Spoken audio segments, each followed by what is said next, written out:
Good evening, everybody. I'd like to call to order the Historic Preservation Commission of the City of Cape May, March 17th. It is now 6 o'clock on the button. In compliance with the Open Public Meetings Act of 1975, adequate notice of this meeting has been provided. If any member has reason to believe that this meeting is being held in violation of this act, they should state so at this time. Hearing none, how about the Pledge of Allegiance?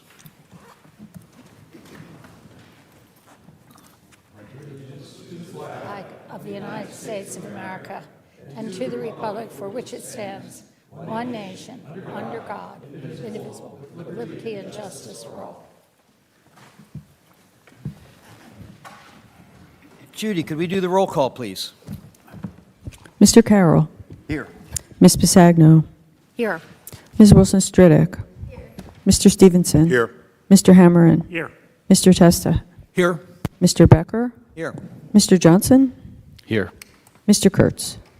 Thank you. So we have two sets of minutes to approve.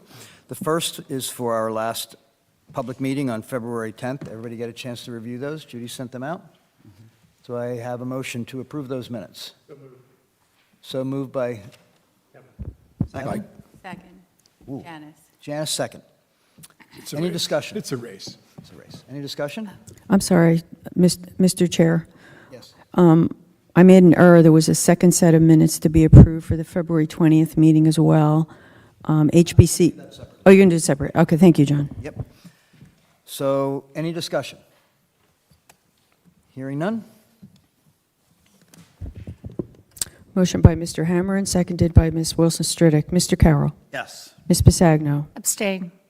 Ms. Wilson-Stridick. Yes. Mr. Stevenson. Yes. Mr. Hammerin. Yes. Mr. Testa. Yes. Mr. Becker. Yes. We have a second set of workshop minutes. This is for the special meeting held on February 20th, which all of us attended. It was the alignment workshop. Everybody get a chance to take a look at that as well? I'd like to entertain a motion to approve those Move minutes. to adopt those minutes.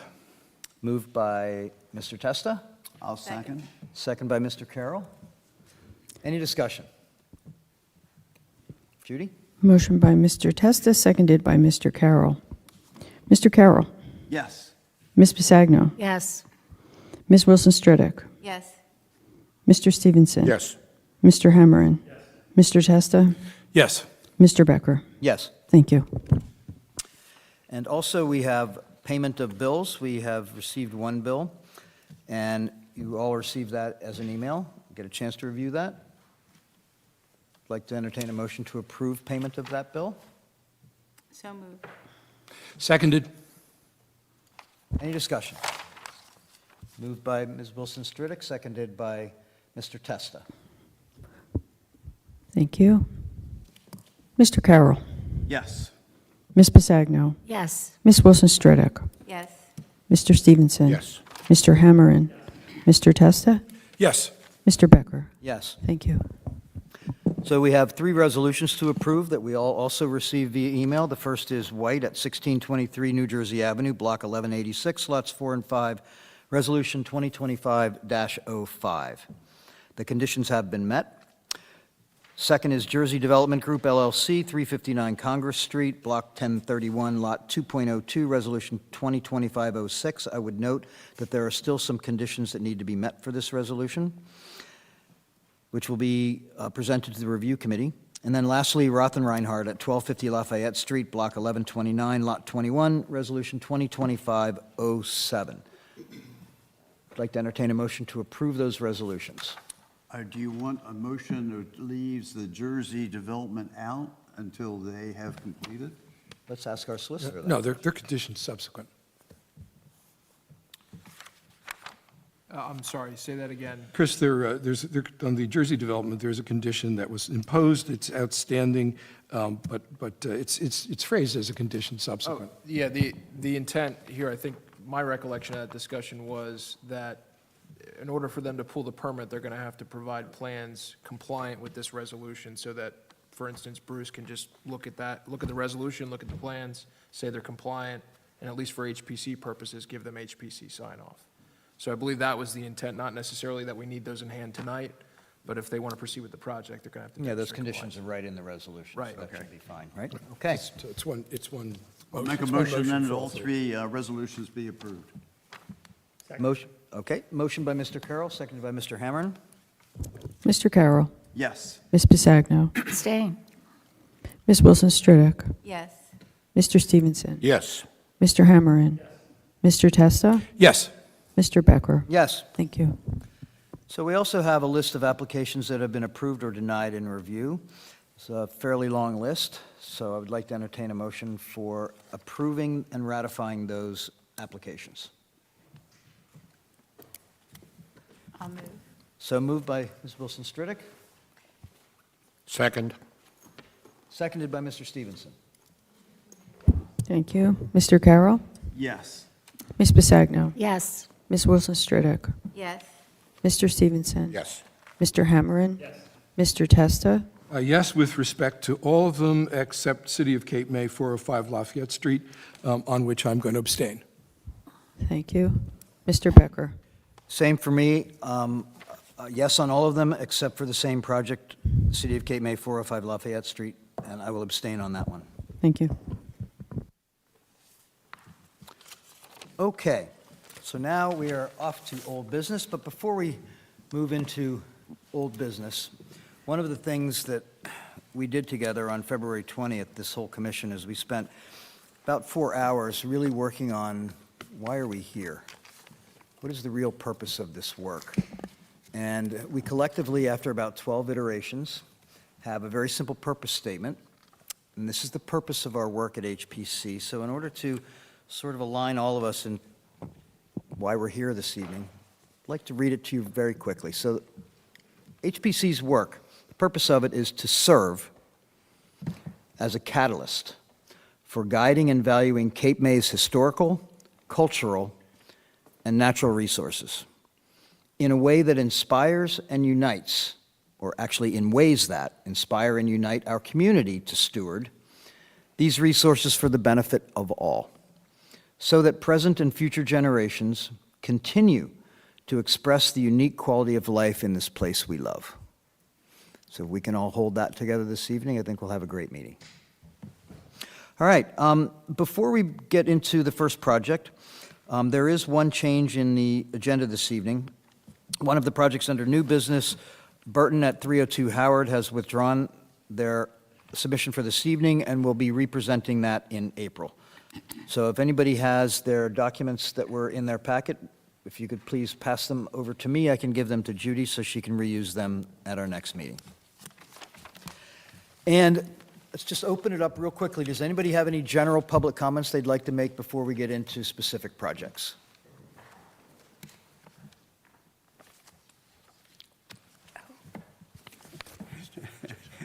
Okay? Janice. Yes, could you please, and turn on the microphone? Make yourself comfortable wherever.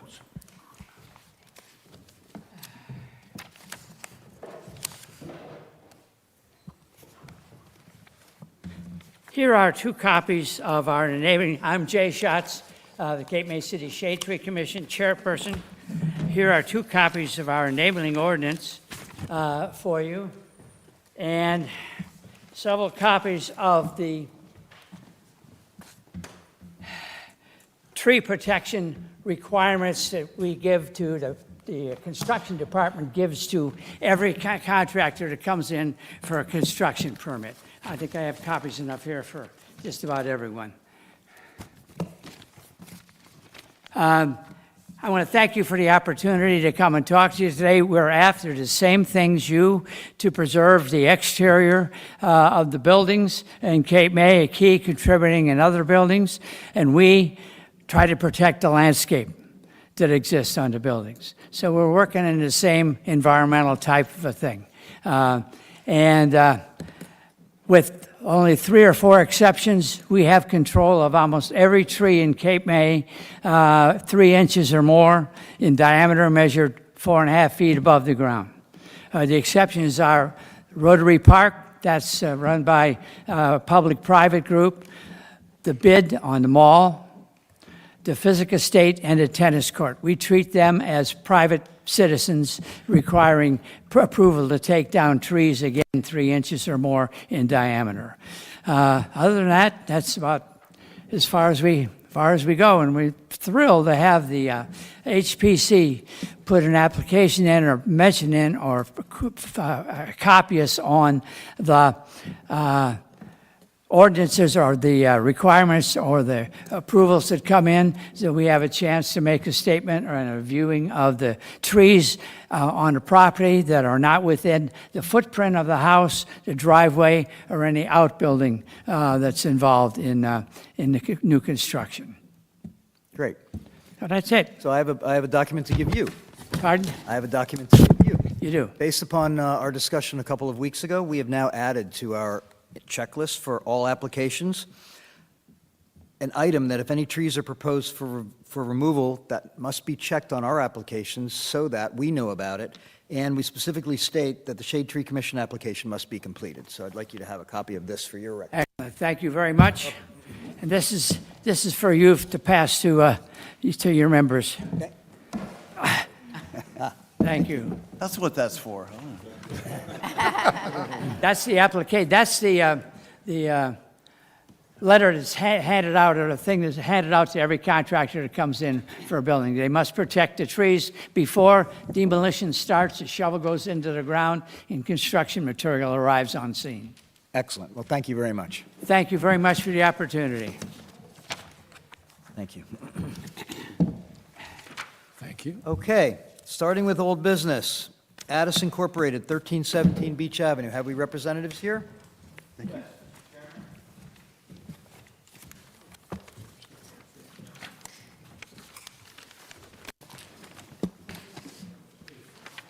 Good evening, Chairman, members of the Commission. Keith Davis, Nemat Davis, and Goldstein on behalf of Addis concerning the Lomare Beachfront Resort. I'm joined by our project architect, Bill McLeese. Welcome back, gentlemen. Thank How are you. Doing well this evening. How about you guys? Doing great. Nice to see everyone. As you know, we were before the Commission last year, received conceptual approval, allowing us to go to the Planning Board. We did go to the Planning Board, and we have received site plan approval for the project, which consists of a new banquet facility, and also replacement and renovation of certain hotel rooms within the existing facility. We're back before you this evening for final. Terrific. Do you want us to have Mr. McLeese review the plans? We did bring additional sets. I'm sure they're in your packets, and review the final version that was approved by the Planning Board? Sure, and perhaps the easiest way to do that is just address the issues that were raised in the conceptual review that you've, revisions that have been You wanna associated focus with on that. Just that would be fine. Okay. So I guess probably the 1, 2, 4 bullet point items that we really kind of focused on in the conceptual was the landscaping, kind of working our way in. You'll see included in the submission set, excuse me, landscape development plans from Lillo Bauer, which were included in the submission to you, Thank you for that. which show the landscape buffer, which was reflected in our plans. And I believe this was originally submitted in the conceptual, and some of the species may have changed. But obviously, as you can see in that submission on sheet L1, that landscape buffer appearing again on a overall landscape plan. It's accompanied with a plant schedule, which delineates not only the common name, but obviously the scientific name, has quantities and it has sizes for each of the species. What I would probably call your attention to is the majority of the species that are used for screening, not necessarily ornamental, they're all specified to be full specimen when they're installed. So that goes for ornamental overstory as well as evergreen and street trees. There are a few street trees that are proposed to be replaced due to the deteriorated condition of the street trees that are there. That's been reviewed by our Shade Tree Commission and approved. They issued a letter actually fairly recently with no exceptions to the landscape. You're referring to L1 where those 3 trees, those pear trees are being replaced? Yes. Yeah, okay. Yep. In addition to that, there's an existing cherry tree that's a street tree that is to remain. And the London plane trees that run along the balance of the property on New Jersey Avenue, which are kind of outside of the footprint of development, those are all existing to remain. So just a quick question. Does your construction documentation take into account protection of those trees during construction? Yes, Okay, great. it does. So that was one topic that we spent a considerable amount of time on. The second, I would probably describe as the garage frontage and the accompanying fence or gate. Oh, the proverbial whatever- gate. Whatever we want Yeah, to, whatever we want to call it. So the gate is shown in detail on, if I can find the sheet for you. The gate's shown in elevation on the elevation sheets, but shown in detail on sheet 521. So there you will see the radius top gate, which is an ornamental iron gate. Well, it's an ornamental metal gate, I should say. It's going to be aluminum painted finish. It'll be a Kynar 3-coat finish to deal with the seashore environment. That gate is biparting on a rolling trolley system, basically. But rather than just deal with the existing bollards and the accompanying equipment that comes with it, we wrapped it with a brick veneer enclosure. So those are the brick pilasters you see on either side. They are also complemented with a precast water table and precast cap on the top of the brick piers. And then supporting the planter structure and trellis that we have over top of it, creating the archway, is structural steel tubing, which will be powder coated.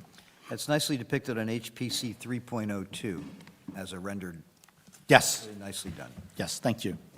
I guess the third area was moreover the elevations in general, and I think that Mr. Carroll asked for a little more specificity in what was happening there. Those elevations, fully developed now, are depicting finishes throughout. I should point out that we're showing a brick water table wherever there is brick. So there's a cast stone water table that accompanies the brick on the. I'm sorry, sir, can you cite the sheets you're referring to? Yes. So the brick water table is shown on sheet A522. The brick is shown on the elevations on, let's see, HPC 2.03, HPC 2.04, and to a lesser extent on HPC 2.02. So we carried that brick around the majority of the addition and transition either above the water table to brick in the areas where we have columns or stairs below the hotel wing itself. If it is part of the banquet facility, it transitions to an ephes or a stucco finish above, which is articulated and detailed on that same sheet 522, and I believe 511 as well. There are selected areas where we're incorporating cement board clapboard siding from James Hardy. I think that was included in the cut sheets that we initially submitted. That appears mostly on the hotel wing itself, and it's kind of recessed back. So obviously, the hotel units themselves have balcony areas, so kind of set back off of the front face of the balcony where the railing is predominantly where the clapboard siding shows, with the one exception that bump out that we introduced on the New Jersey Avenue side, which is wrapped on all three sides of that bump out in hardy plank. I guess the final topic would be, I think we talked at some length about shutters. The shutters themselves are shown on the elevations where they occur. They're going to be as manufactured by Atlantic Shutter, and just a flat louvered vane on the shutter itself. And we're incorporating shutter dogs with them as well. Great, thank you. But those shutters are just fastened, right? Dogs. That is correct. They're Dogs not shown, operable. Aluminum. Correct. Aluminum. Correct. Painted and with dogs. Somewhat custom sized due to the application, but yes. Yeah. So Kevin, shall we start with you? Comments, questions? Turn your mic, please. I would assume that you were taking down some trees, and what we were trying to achieve, of course, was visual screening for the residents Yes. on New Jersey Avenue in New York. I just want to make sure that you know, as you take down trees, you're having that discussion with the Shade Tree Commission and the replacements. We have, actually, this plan, as developed, has been submitted to the Shade Tree Commission, and it was a condition of approval for our site plan approval that they review and comment, and they had no exception to it. Okay. Other than that, it looks to me like they've met most of the things that we were looking for. B. Seems to me like they've met everything, all the requirements that we had. Thank you. Jake? Okay, just had a question that, I see that on the east elevation, all of the rooms for the doors, the sliding doors, all are 18 light grill patterns, and then on, I believe on the south elevation, you don't have them, or you don't have them on all sides? They will actually be on all sides. Okay. Yeah, because Absolutely. We're make the building all- consistent, we're going to be consistent with the existing building, so what the existing building has, we're carrying all the way around. So it will be those? Yeah. Okay. Yep. I don't know why it's not showing up there. Anything else, Jake? No? Janice? I have no comment. It looks good. Mr. Testa? That's a rarity, no comment. No comments. No, not for me. I do have comments. Aside from when we first met and you did the conceptual, and you seemed to refuse to believe that Beach is actually the south side, Pittsburgh the east side, New Jersey the north side, and your new wing the west side, I want to compliment you on addressing the points that we made. I think that a lot of us were concerned in the beginning that the new center would be far too close, and its mass would approach New Jersey Avenue and perhaps be an intrusion on the residential section on the other side of the street. I think you've pulled that back. The features that have been done on that facade soften its approach. The mass has been reduced. The features soften it. And I think in terms of the building construction, I think it's a really, really good job. As you may remember, I was concerned about the landscaping buffer. Yes. And what I see here, and I'm not going to try to be an expert on it, it looks really thorough, it looks really sufficient, and my sole concern, and it's going to be something that I would propose in connection with your application's approval, has been the maintenance of that buffer. It looks really good, and we hope that we'll keep it that way, because that will provide adequate protection for the residential section on the other side. So a really nice job. Thank you. Just to follow up with that, I'm assuming that that section of landscaping that you're doing would have an irrigation system worked in Absolutely. it as well. Yes. Because with so much solid paving around it, there's very little chance that they would get enough rainwater. Yes. Particularly with some of these dry spells that we get compared to last night. Yeah. I would also like to comment on the fact that, you know, when we have projects like this coming in, there's so much emphasis on the front of the building, which is the sales place, where they're trying to attract people, and the backyard always becomes a little bit of a problem. You really did work with us very nicely with that gate that you're putting in, that little bump out on the new construction that looks a little bit more like a two-story building coming out from them. Those were great cooperation, and I really thank you for working with us so much. Thank you. I think that this process has really benefited the project overall. Yeah. Really nice job. I appreciate working with us, especially like everyone's saying, getting that back elevation, the rear elevation on New Jersey Avenue, the way it is. But just a general question, you did include the resolution from the planning board. Were there any major deviations from that? As I was going through here, there was a traffic study, some other minor things, but it didn't seem like there was anything that really affected us. I'm just trying to go back through in my head. I don't think so. It was really more the integration of the various approvals that they need between, you know, at the county level with soil erosion sediment control, county planning board, and of course DEP. Those are really the big. Yeah, and justification for the big ticket parking. items. You know, we focused Right. a lot on that, which is more of a site plan issue, of course. Sure. And we had testimony from a traffic consultant on that. Right. But- That I In terms of saw. architecture and landscaping, I think they were happy with the landscape plan. I think they were fine architecture. I don't recall any real changes that were required. Is there like additional like deceleration lanes or anything like that in there? They minimally talked about that in here. I didn't know if there was any change to that on the actual plan. No. No. Okay. From what was submitted, no changes to the site plan. Okay. No, nice application. Thank you. Thank you. Thank you. No, nothing from me. Happy that we're here. I know that you have worked with us. I think it was the first meeting that I was in was January of last year, so it's been a long time coming. Yeah, I think that was probably the first meeting. Yeah. When I saw the name on the docket today, I was like, oh, that's I appreciate the time, the attention, the partnership. I think it's a job well done, and I look forward to seeing the results. Great. you. Thank you. Lovely project, that's my old neighborhood, you guys really did a nice job with this. Thank you. Thanks. So I would just like to especially thank you for working so carefully with us. I think we probably had 3, 4, maybe even 5 meetings about It this. was more than that. Some of it, I don't know if it's- But it was helpful. Like I said in the last one, I think And no extra charge. it was a beneficial process. Well, that's hopefully what we're trying to do. and Right. Thank you, because you were highly responsive. So I'd like to entertain a motion to approve this project. Coming from somebody who has fought almost every big motel construction in this town and how they've deviated with the town, I'd like to make the motion that you've done a wonderful job, and we give you our full approval of it. Thank you.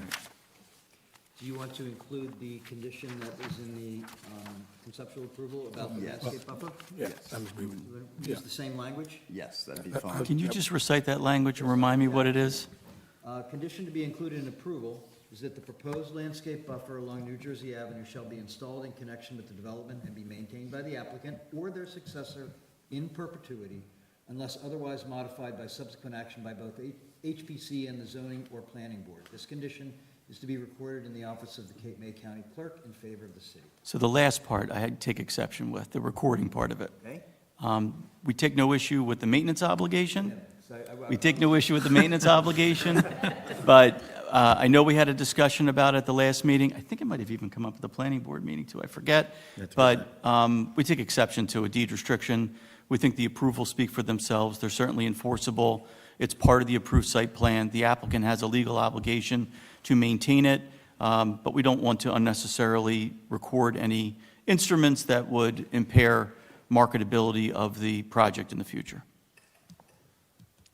I mean, the purpose of recording would be to assure that future parties are on notice. That's all it would do. I mean, if you're okay with the substance of the condition, all recording would prevent somebody from saying, oh, I didn't know about that. Well, but there's case law No, that I might- charges a buyer with going to City Hall to find all approvals.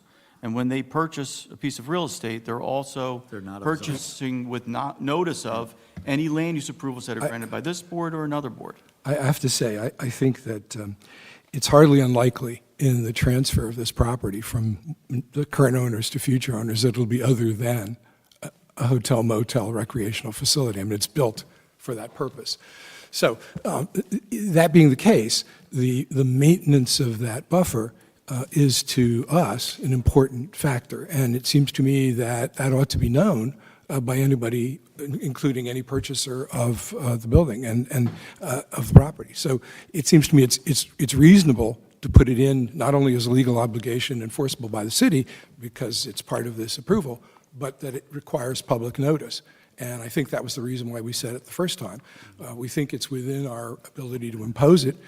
It's a condition that we would impose, not to try and interfere with any transfer of the property. I don't think buyers are going to. My personal opinion is that if you have a landscaping buffer to maintain, it's nothing that's going to reduce the price that someone's going to pay for purchasing La Mer. So I don't think our imposition for recording it is unreasonable at all. Well, I appreciate everybody's wonderful comments tonight, and I don't want to be negative, but we can't agree to it, and we object to it, and respectfully, I think it is well beyond your jurisdiction Well, as I guess an we're going HPC to impose. to have to find out about that, if it's a condition of the approval. As I would put it as a condition of the approval as read. I would vote to Yeah, give let- final approval. If I could buttress that, because I disagree with that, Mr. Davis, I respect your opinion, but I disagree. And the reason for that is, putting a bunch of landscaping in front of something to create a buffer we dealt with this in a recent application, is kind of precisely the type of thing we're trying to avoid, because landscaping can die, and property owners can change, and nobody's going to take care of it. I don't think anybody expects that to happen here with this applicant, but we do have an obligation to safeguard, prevent massing in a particular area, and that's what that's there to serve. Respectfully, I think if the applicant's okay with the substance of, hey, that's no problem, I just don't want to record it, the recording is just to put, on the off chance that they sell, to put the other party on notice. It seems to me this leaves us in a situation where the current applicant is bound by all these covenants. You agree with that, correctly? Well, they're not covenants. They're To conditions me, and an to approval. maintain a landscape buffer is a covenant. It's not a covenant. It's not, because it's not I recorded. won't debate the legalities with you.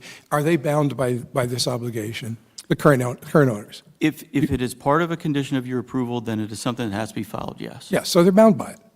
Yes, they're bound by Okay, it. so if they Why do you are- need a deed restriction? If they are bound by it, what is the problem with the successor operator of this motel being bound by the same condition? They are anyway, as a matter of law, is my point. You don't need a deed restriction. I agree. Look, I agree with you. Okay, You're not gonna agree. No, well, we agree that everybody's on notice of it, right? Because there's also a statute out there that says whatever's on file with the county, everybody's presumed to be on notice of. But you and I both know that it's much better if somebody just, it's part of the record, so that when they get their title report, if they go to sell, it's one of the things that shows up, and they can't possibly say, oh, I didn't know about that. Even if they can't rely on that lack of knowledge to say, oh, I'm not bound by it, it just avoids this back and forth over stuff that you don't need to argue about. It's, if the substance of this is okay, frankly, I don't understand why the applicant would be opposed to saying, sure, we're all bound by it, I'm bound by it, if I sell it, somebody's bound by it.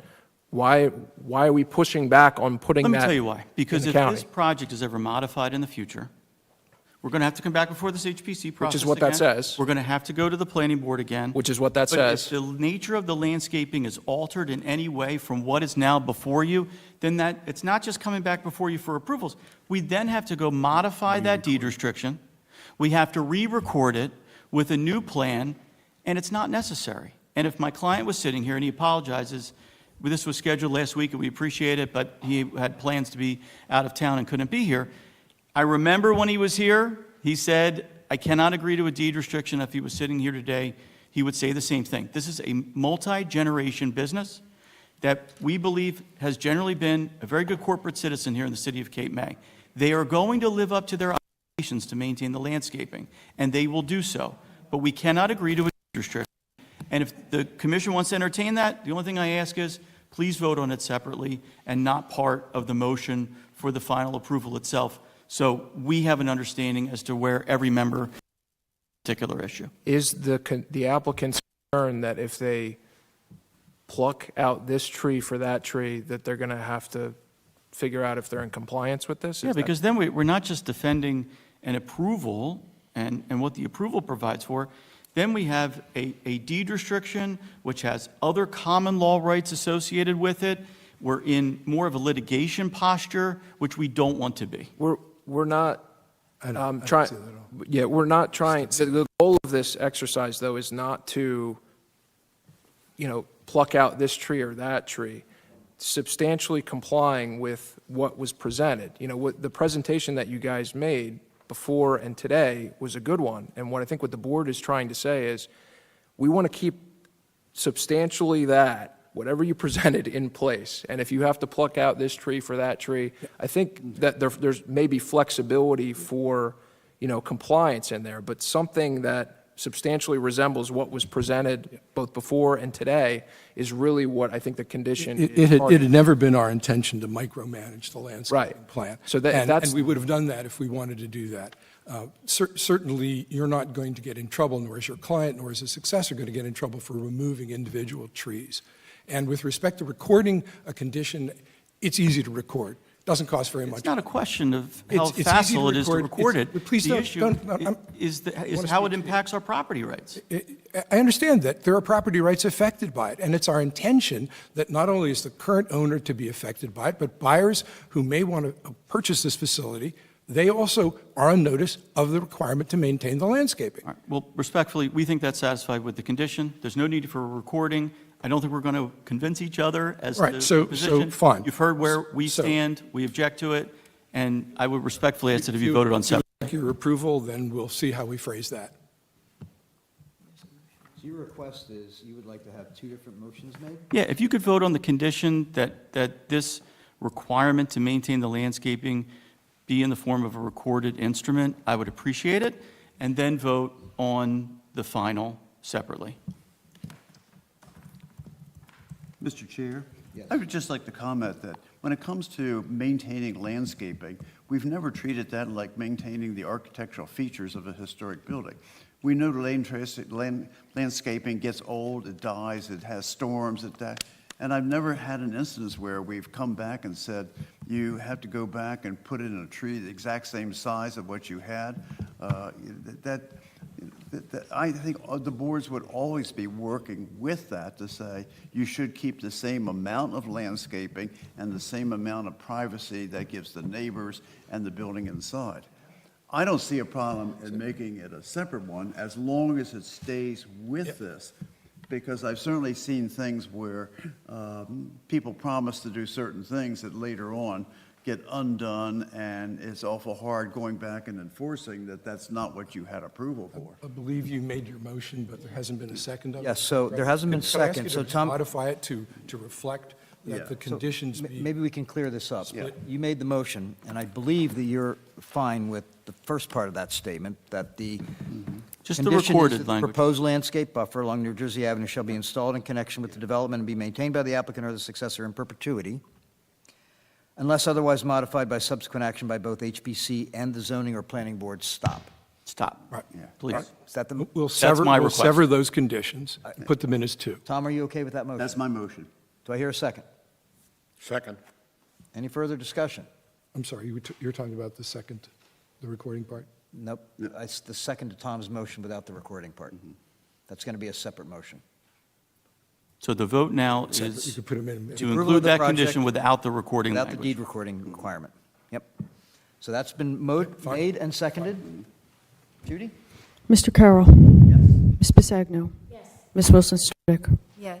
Mr. Stevenson. Yes. Mr. Hammerin. Yes. Mr. Testa. Yes. Mr. Becker. Yes. Thank you. So, I'd like to entertain a second motion that this also have the condition to be recorded in the office of the Cape May County Clerk in favor of the city, AKA deed restriction. So moved. Here a second.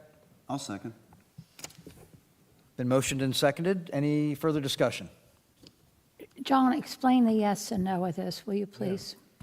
So I think that we really need our solicitor to explain the distinction here. Thank you. So all this is the difference between approving the project with a commitment by this Which we owner to did. maintain in perpetuity the landscape buffer.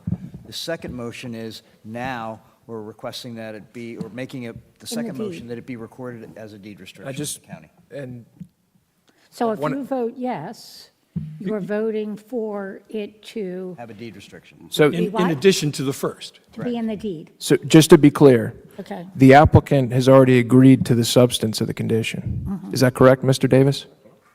Not the recording part. Motion But- that was approved, we fully agree with. Okay. Right, and the motion that was approved was that they have to maintain that landscaping in perpetuity unless modified in substantially the form presented, unless modified by the appropriate board.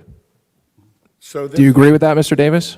Yes, that's. Okay, so they've already agreed to that. Yes. That's not in dispute. All you're voting on, all that motion would be is a motion in favor of recording that so that people can be on notice. Recording it. Yes, just the recording of that, not the substance. The substance not in dispute. They don't want to record it. We can vote on whether we want that to be recorded. You can move in favor of it. One member has. That's the motion, right? I think we've got the first part of the motion. There's a second motion now to add the recording. And I'd like you to opine for the board as to whether or not adding a recording condition to this approval is, in your view, enforceable. Yes, it is. And for all the reasons I indicated before, the purpose of that is just to put people on notice. And you see this throughout the state of New Jersey. You have these XYZ conditions, and then 10 years down the road, it's changed hands 3 times, and then somebody says, well, I didn't know about that. Well, there's a way to avoid that. You just record it, and sometimes people just take the resolution, make it an exhibit to a recordable instrument, record it on county, in the county records room, and then when somebody goes to pull their title commitment, get a commitment for title insurance, it shows up as one of the exceptions, and they say, oh, gee whiz, I didn't know that on X date that happened, and then they review it. But it's just, I'm in favor of more notice, because it puts everybody in a better position to make decisions about their property. It puts us in a better position to enforce. So if you're okay with the substance, I don't see what the issue is with notice, but I understand there's a counter to that. So the motion, sorry, go ahead. Has this part been made? We've been debating, I don't recall. We actually made the motion to add the recording condition. It's a separate motion. I understand that. Has it been made? Motion by Mr. Testa, seconded by Mr. Carroll. Okay, fine. So it's been made. It's being debated. Yeah, the motion's been made. I just wanted to make sure what the yes meant. Is And yes means you're in favor of it yes being means recorded. we're in favor of recording it. Okay. May I ask a question? You know our position. We're asking you to vote no, but I want to make sure if this motion is defeated, the project has still been approved for final pursuant to the first motion. So even if this is absolutely. voted down, final has still been granted. Correct. Correct? It's been granted with conditions. Yeah, the Hence your condition request we to make agreed it a to. separate motion, which was- Correct. Understood. Yep. Thank you. Okay, any further discussion? I think we're ready for a roll call vote. Motion by Mr. Testa, seconded by Mr. Carroll. Mr. Carroll.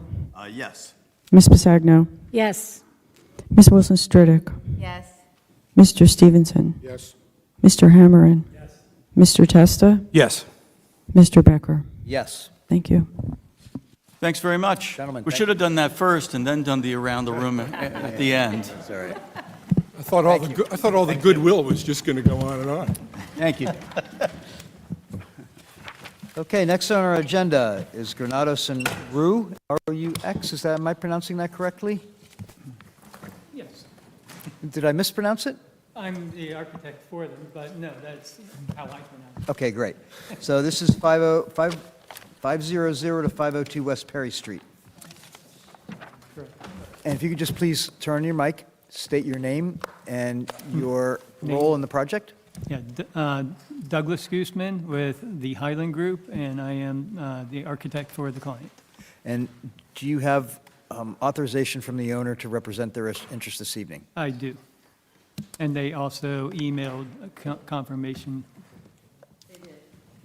Great. I have an email from Mr. Gooseman. Yes. Douglas, the floor is yours. Ironically, last time I was here for this project was the same time they were here. So this is a little over a year ago. I came before you for a existing garage to be demolished, and it was granted. And however, there was issues, and actually the design of the garage was also, and schematic was approved.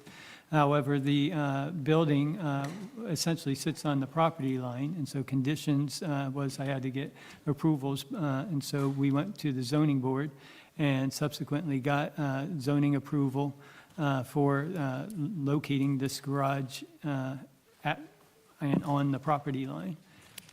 The proposed garage has not changed in its design from the initial schematic. Its footprint and elevations and interior are exactly the same, with one exception, which was you requested a larger door, a garage door, from 6 feet to 8 foot, and so that door has been bumped up to an 8-foot garage door.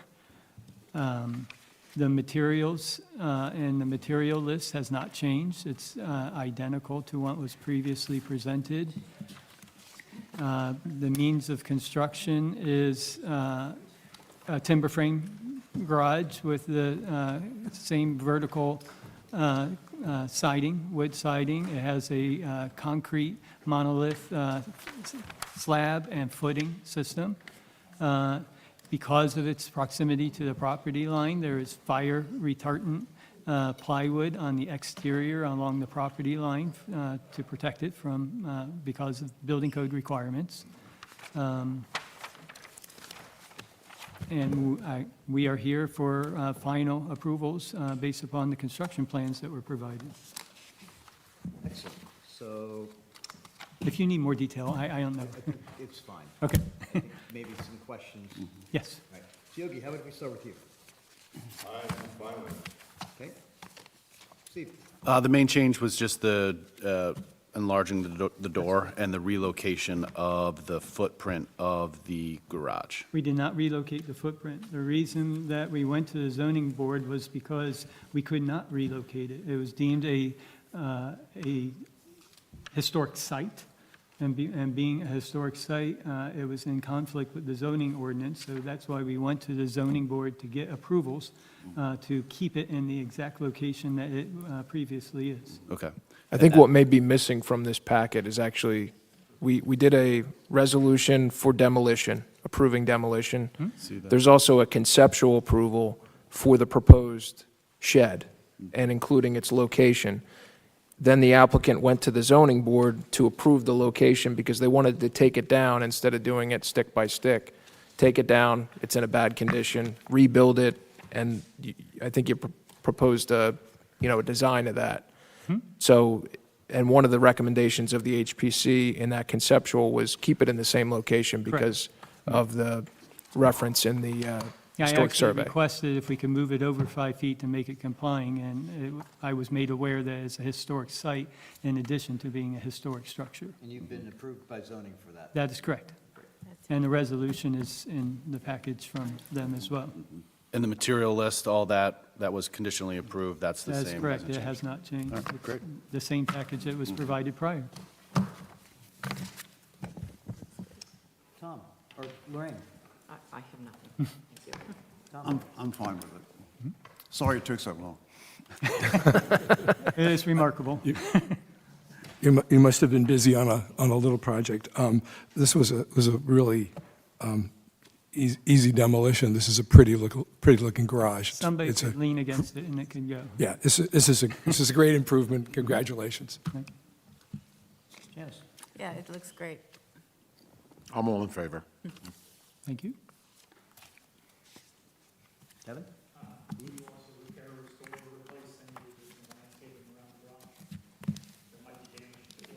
Sorry, Kevin, please put your mic on. For the record, will you repair, replace, restore any landscaping that's damaged as part of demolition or reconstruction? Absolutely, yep. Part of this condition of the zoning board was that we had to do a stormwater management, and that's actually in the front portion of, closer to the property line as a recharge system. So that landscaping that will be excavated would then be re-sodded and repaired. Okay. So I only have two questions. Okay? Just for clarification, what's depicted for the garage doors, barn doors, on your A101 drawing shows the X-full panel and then a 6-light window in each door. However, the Medallion Series cut sheet you gave us appears to be highlighted with the arc top windows. No, not the arc top, the straight Okay, top.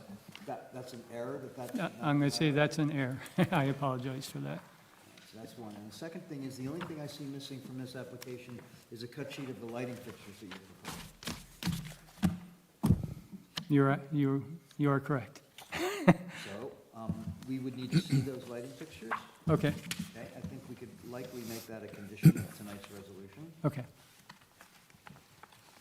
So, with that said, would anybody, I would move to give this application final approval, but with the conditions that the correct door be shown. doors depicted on detail 5-A101. Be shown, and that lighting fixtures, the type to be used on the garage, be submitted to the review committee for its approval. Get that, Judy? Yeah. Garage doors depicted on detail 5 of A101. A101. And light fixture cut sheets. Do I hear a second? I'll second. Okay, moved by Mr. Testa, seconded by Mr. Carroll. Thank you. Mr. Carroll. Yes. Ms. Bisagno. Yes. Ms. Wilson Stridick. Yes. Mr. Stevenson. Yes. Mr. Hammerin. Yes. Mr. Testa. Yes. Mr. Becker. Yes, Thank you. thank you very much, Douglas. Thank you all. Next on our agenda is Ocean Club Hotel, Cape May LLC, 1035 Beach Avenue. Well, please come up, join us, and if you could turn on the mic and tell us your name and your role with the project, please. My name is Neil Berger, and I'm You have to have a green switch. Just Yeah. press the little button. There you go. good. Yep. Good. Hey, my name is Neil Berger, and I'm Director of Operations at the Ocean Club Hotel and Sea Salt Restaurant. So you're here representing the owner, correct? Yes. Okay.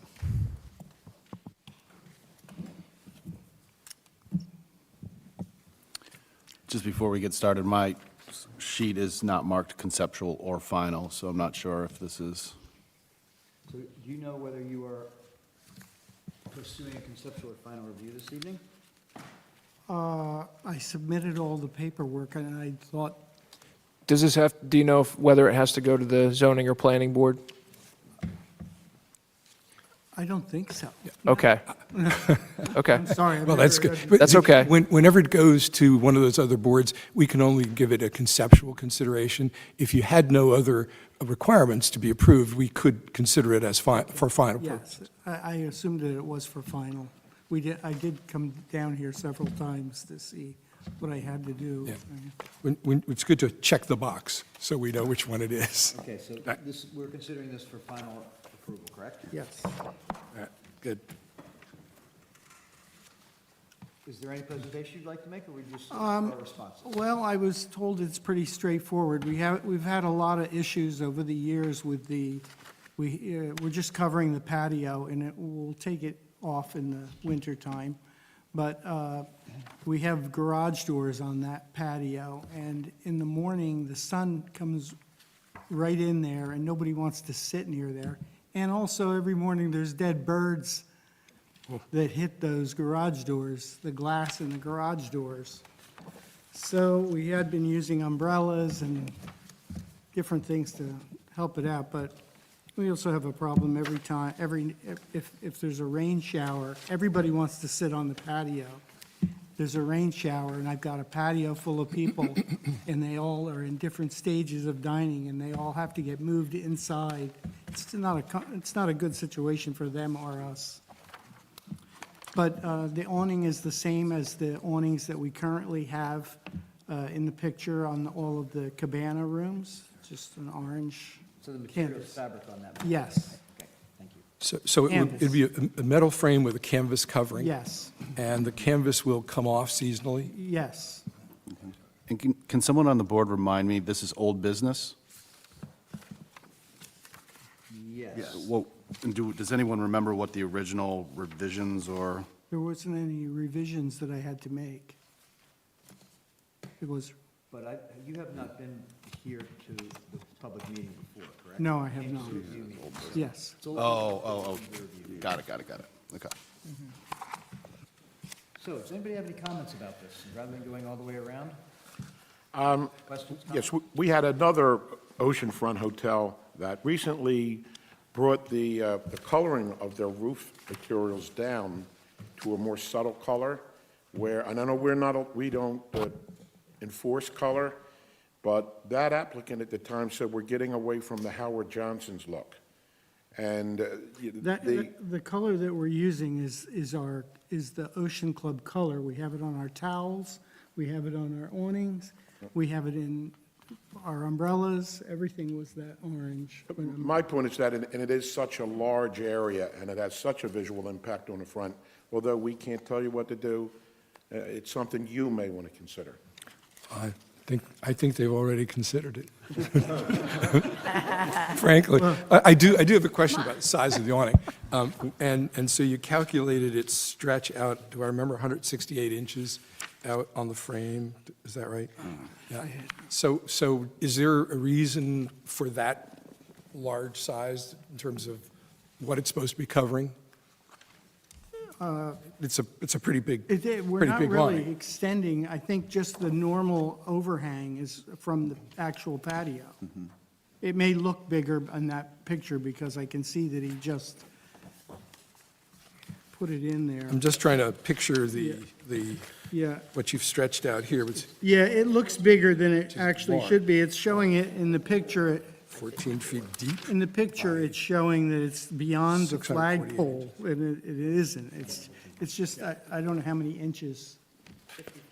54 feet Is this, long 54 by 14. by 14. Yeah. And I just, it's, Fairly normal. I'm just trying to make sure that what you've built here provides the shade and the protection, and it doesn't loom too large on the setting. It's a big building, it's a big setting. Yes. And then to me, it looks on the large side, but now that I'm looking, this is a view with it projected. Yeah, and it shows that it's even beyond the flagpole. You see, they just didn't. But it's just but it's for a not. rendering. It's not. 14 feet No. will bring it. No, it's Okay. just going to be just over the, however much overhang, I don't know if it's a foot beyond. Over the rails? Yes. so that Okay, it- thank you. That- I have a question. Oh, I'm sorry, go ahead. I do not have any problem with the color. I know it's your signature color throughout the hotel, and everything coordinates with that. When I saw this, I thought it softened the look to a degree because it's a large, more modern building. It says that it has the scalloped hem. Maybe I'm not seeing anything, but I don't see the scallop here. Well, I'm not sure that it is scallop, but I don't think in the. Because I picture thought that might soften a bit. To so- have it scalloped. It makes no difference to me. If you prefer it that way, that's fine. Okay. So where's the scallop reference? The only thing I would ask is that the posts be painted material, not, Yes, yes, not a when I bare was here, you silver. mentioned that, so it will be aluminum. We're trying to figure out, there wasn't any company around that could powder coat anything that big, so I'm working with Blue Water to find out what the best durable coating would be to put on those legs that are exposed. But they will be painted. They'll be white. Okay. Because on this rendering, they appear to be white. Okay. Yeah. Yeah, well, the posts that are there are white now, and I don't want want it it to to. match. Yeah, I do want it to match, so. So just to note that our standards require awning frames should be painted metal. Unpainted raw metal frames are not appropriate, so we just want to make that a Okay, condition so of even the underside would need to be Correct. painted. Okay. Yeah, The reason why is because in the wintertime, when that It'll canvas be is off, the whole exposed. frame is painted. Yeah. I- And you'd be leaving rust trails all over the place. I wanted to ask while I was here about this, they had recommended vinyl, and we aren't going to go with vinyl. Good. Okay, that's what I wanted to know, whether. Canvas. One quick question. Are there isinglass drops around this? Oh, what's isinglass? Well, for the wind. So you can lower, this is outside, correct? Yes. So if it's raining, the rain. They will, they do have roll-up, Because they usually soften this large look yeah. by somewhat, but it doesn't show. Right now, when you talk about the look, people drive right by that restaurant and don't even realize there's a restaurant there. And this is going to help a lot with that. Yeah, it should. But you just have to. Yeah, Maybe some we're, landscaping out there, you have to jazz it up. we have landscaping. Well, we already, was it the winter picture or something? It is all, I think we do really nice landscaping, all front and rear. That's just my opinion. Now, to what Yogi was saying, you're talking about you will have, like, on inclement weather, you'll be able to drop down as Yes. soft. Because if it's my recollection, I remember we had a similar proposal from the Inn of Cape May around their porch, and we denied it. And, I mean. That was this is different. not- Solid frame That was frame a stuff. solid frame Solid frame stuff. plexiglass winter No, I don't want protection. anything like that. Right. I don't want to use them if I don't have to use them. Right.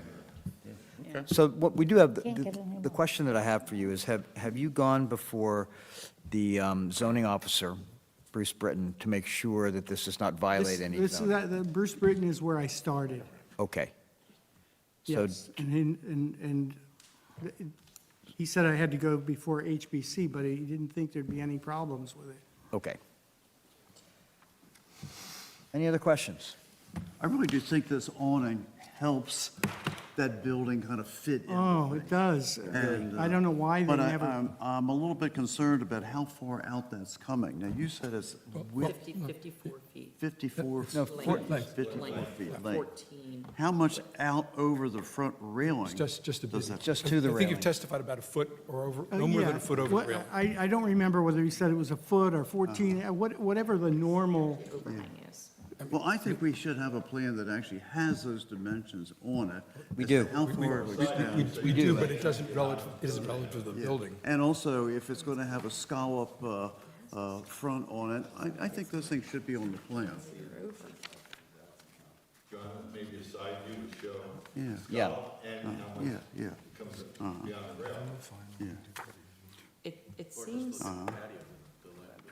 yeah, it seems that because there's no overhang on the actual metal framing, Right. that it's just, and these posts are going to be sitting right on the patio, correct? I believe They're they not- are, but I'm not sure whether they are. You're not protruding that out beyond the patio, are you? These posts? Relative Would to your not- railings. No, the relative to your posts ra- would not be. They would not be, So they're okay. inside the railing. So they'll be inside the Or railings, at the railing, at the end of the patio. okay. So unless there's some extended canvas, that means it's going to end. And it at looks the like end it of the ends frame. right there. Okay, Okay, that's what the frame is showing. that's fine. I'm just a little concerned about the looseness of some of these things. So I have, I mean, in the one picture we have of what it's going to be, even got the even has flagpole the umbrellas coming up behind it. I asked, I called, because I had never done this before, and asked, is there anything that I should provide or Yeah. be prepared to? I can give you a list. So the 5 things that have come up this evening. One is verification that the metal will be painted. Yes. 2, Isn't that on there, that it would be painted? it is not. No. Just as metal awning. Okay. And 2 is a cut sheet of the fabric that you're going to use. A umbrella fabric. Yes, we'd like to see a cut sheet from the manufacturer, 'cause that way we know what we're approving. 3 is verification that you do not require any zoning implications here. How do I go back to Bruce Britton? Yes. Yes. We could get a very simple statement from Bruce. 4 is a plan, a floor plan, showing the dimensions of the patio relative to the dimensions of the awning that you're installing. That way we know, is it extending beyond the railing or on either side or in the front? And then lastly, if you would like to do a scalloped awning, whether or not you're going to do that or not. So I think those are the 5 things that I have listed here. Would you be willing to table this for the next meeting so that it would give you an opportunity to bring that forward to us so that we can see everything and then we can approve it? When is the next meeting? Another month?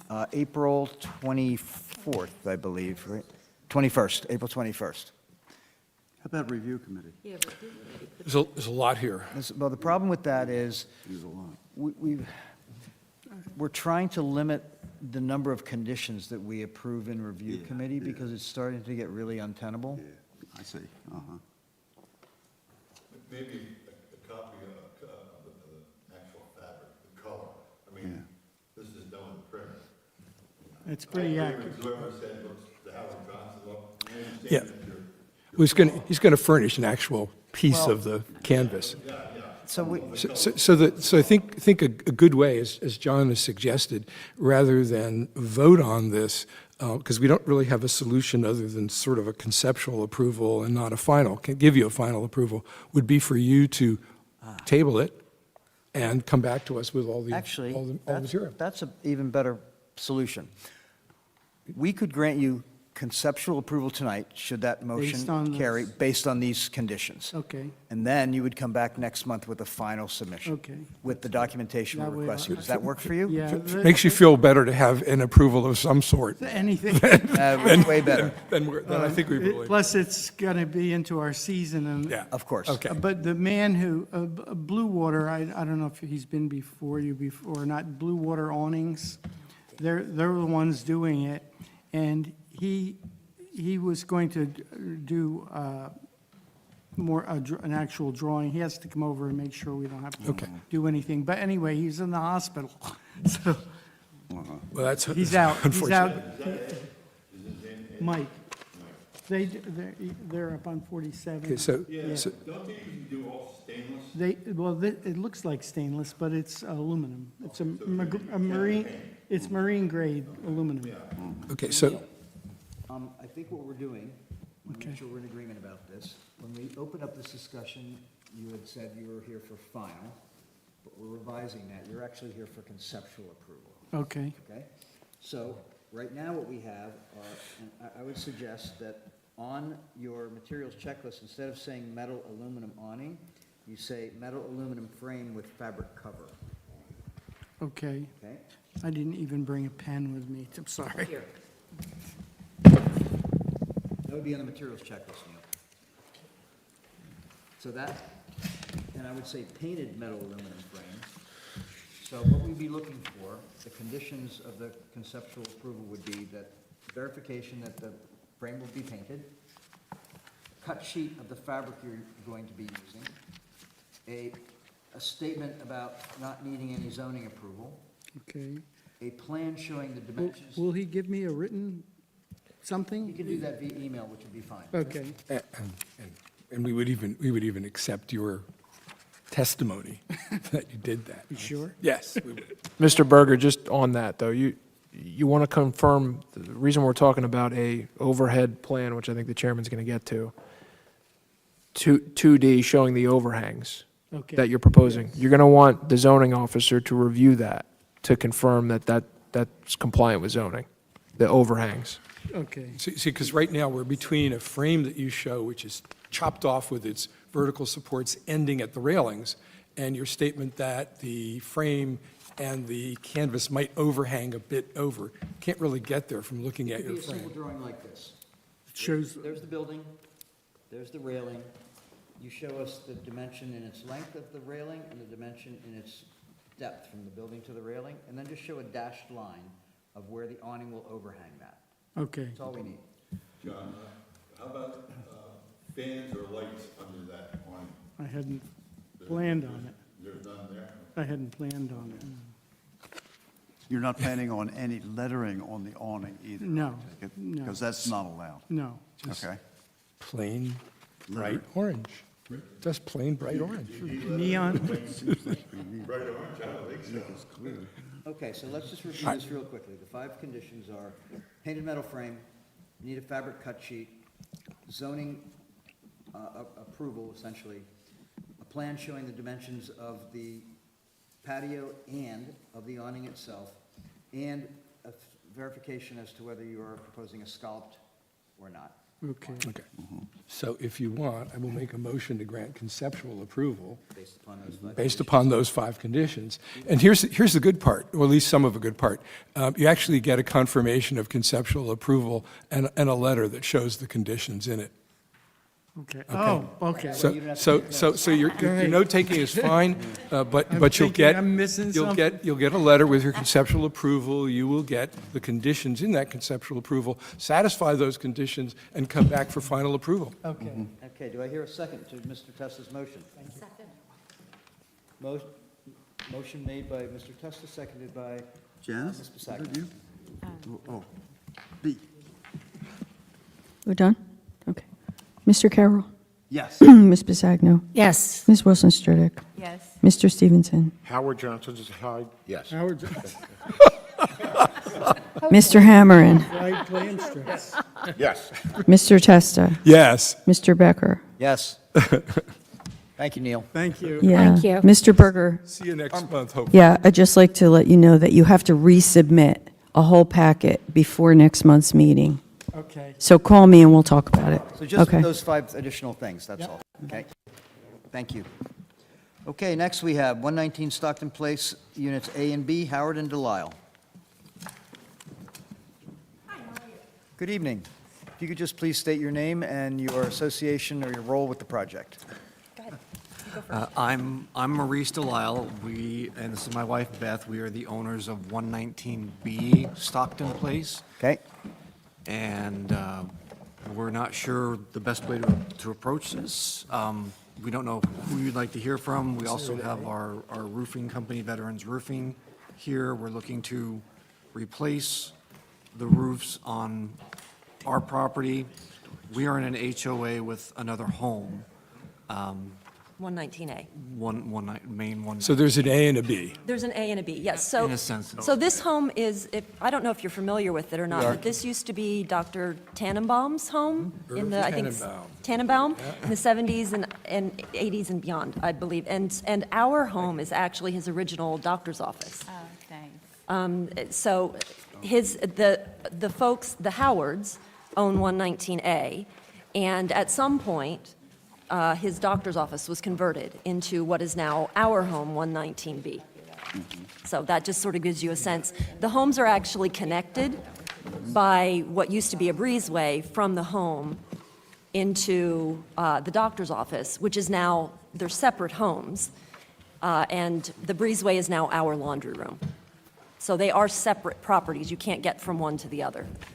But this is a joint application, It is. correct? I mean, you each submitted an application, but Yes, it is a joint application for Okay. both homes. I'm holding an A and a B, so I assume. Yes, that is correct. Yes. Oh, okay. Thank you. Thanks. Okay, so what you're requesting, Yes, I believe, is to remove the existing asphalt shingles correct. and replace them with similar asphalt shingles as you've shown us with your cut sheets. Is that correct? Yes, that is correct. Okay. can I ask another procedural question? Yeah. Are you doing anything to the exterior other than the roofing? No. No. Okay. And that, you may have heard this discussion on the prior application, but I believe you checked conceptual here. Oh. You're here pursuing final. You're not going to the Yes, zoning that or is planning correct. board for roofing. It is This is a final. replacement of a roof. Yes. Got it, okay. Yes. So this should be that's- final. Yes. Yeah. So one of the questions that we will be asking is, do either of these units have evidence of historic wood roof shingles? The original home the roofer discovered under 2 layers of asphalt shingles were cedar shake on the large original house, 119A. 119A. Ours was built later and has always been asphalt shingle. Okay. Our roofs on the first level interconnect. So doing 2 different materials would It's not possible. Yeah, would cause a leak. We met with your which- roofer Yeah. at a review meeting. Yes. And the ability to do 2 different roof types simply will not work here Right, functionally. exactly. Because the flashing that we required would not Right. actually do its job. Exactly. Right. Okay. So obviously, we are hoping to be able to do the asphalt roof, So, if that wasn't clear. so the guy who has the underlying asphalt shingles is easy. Yes, correct. Okay. Yes. And the question here is, what about the guy who has the cedar shake roofing? So our standards this is a contributing house. Our standards on page 21, they state if there is physical or documented historical evidence of the original roof, it is encouraged that the new roof replicates the original in shape, line, pitch, overhangs, and materials. We're aware of that. So functionally, even though it's encouraged, your testimony is that that would not be feasible because of the 2 different roofs would need 2 different materials that are incompatible. Is that accurate? That is correct. Okay. Our standards also state that substitute materials closely replicating the appearance of the original roofing may be appropriate if replacement of the historic roofing material in kind is not feasible, which we just determined. The substitute material should closely match the original material shape, scale, and texture. So with that said, is there any desire on your part to use a synthetic wood shake shingle material or not? I don't know the answer to that because Yeah, we we have- haven't explored it. We have not considered that. Sir, can you just step up to the mic, just identify yourself for the record? So, Kevin Alberto with Veterans Roofing. That was one thing that we were going back and forth. I know from Howard and Robert from Unit A, they do not want anything with asphalt, cedar shake. Yep. They don't like the look. They bought the home with the asphalt shingles on top of it. Okay. So A unit wants asphalt. Correct. Yes. Therefore, B unit is also wanting asphalt, is that Well, correct? we are B unit, and Yes. yes, we want, Yeah, we okay. all want asphalt. Can't see it having two different types of And roof. B unit never had an example of No. cedar. Excuse me, can you repeat your name again? You're not, Alberto, can you spell that, please, sir? Alberto. And yes, on the Unit B, this all tongue and groove, so there's no resemblance of cedar shake ever being on the home at all. So tongue and groove covered with overlayment, asphalt on top. So since we last spoke,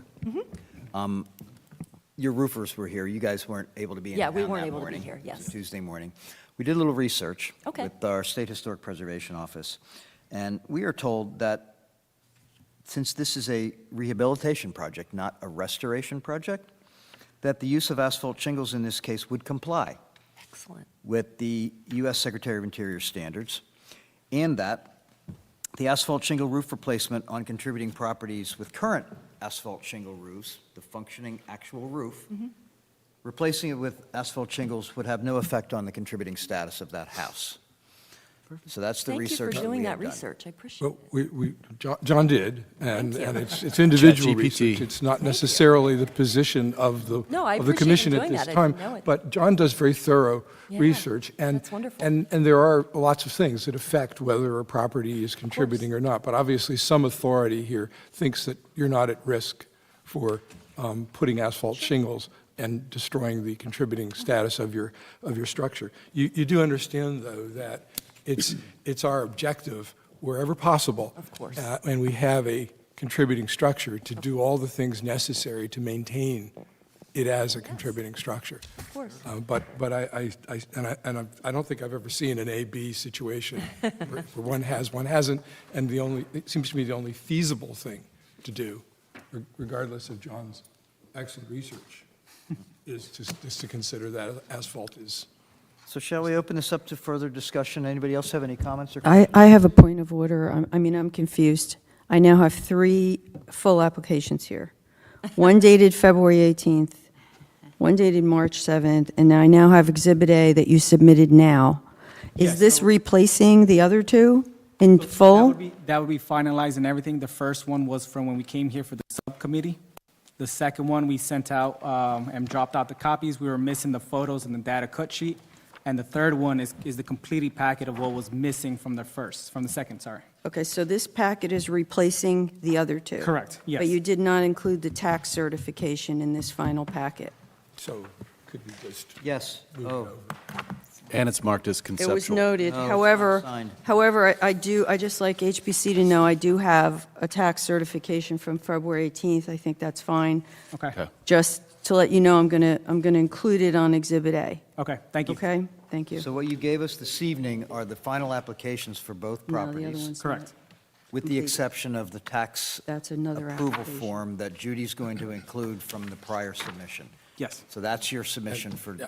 correct. that's your And since application, there's no correct? conceivable way you could have to pay new taxes, that certificate. And not to be nitpicky, but they are marked conceptual, so we'll just have to reflect that as final. Yeah, Except this would be final. Yeah. I mean, So are you willing to change that from conceptual to final? Yes. Let's do it. Judy, did you get that? No, I'm still putting this packet together, because this isn't exactly what I pretty soon asked. they're gonna I tell just you asked there's you to a- bring in the Yeah. additional information, not a whole new Understood. application, so. We just wanted to make Is the other party here, are the Howards here? They were not able to be here. Are you going to present separately for Howards? Yes, And you have verification to present for them, I received? correct, yes. Okay.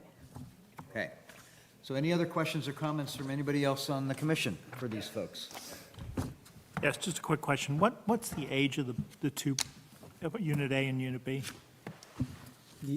When were they constructed? Unit A was under construction in 1933. We are actually not exactly sure when the doctor's office was built. We are. Think the 1970s, but we are Okay. not sure. Like, Okay. like early 80s. We're not positive when Okay. the doctor's office. I just wanted to understand. since I lived right across. Yeah, the you would street know. from We were It told was that- not there in 70 when we bought the Mainstay Inn. Okay. That neither one of those. Oh. But I know the doctor's office was added later on. It was. And the House A, that whole area was the Stockton Hotel. Was So it? everything in Yes. that 4-block area happened after the Stockton Hotel got torn down in right about 1911. Okay. So it would be some time after that. Okay, And that it makes and it sense. does look like kind of a colonial revival It house. does, yes. Yeah.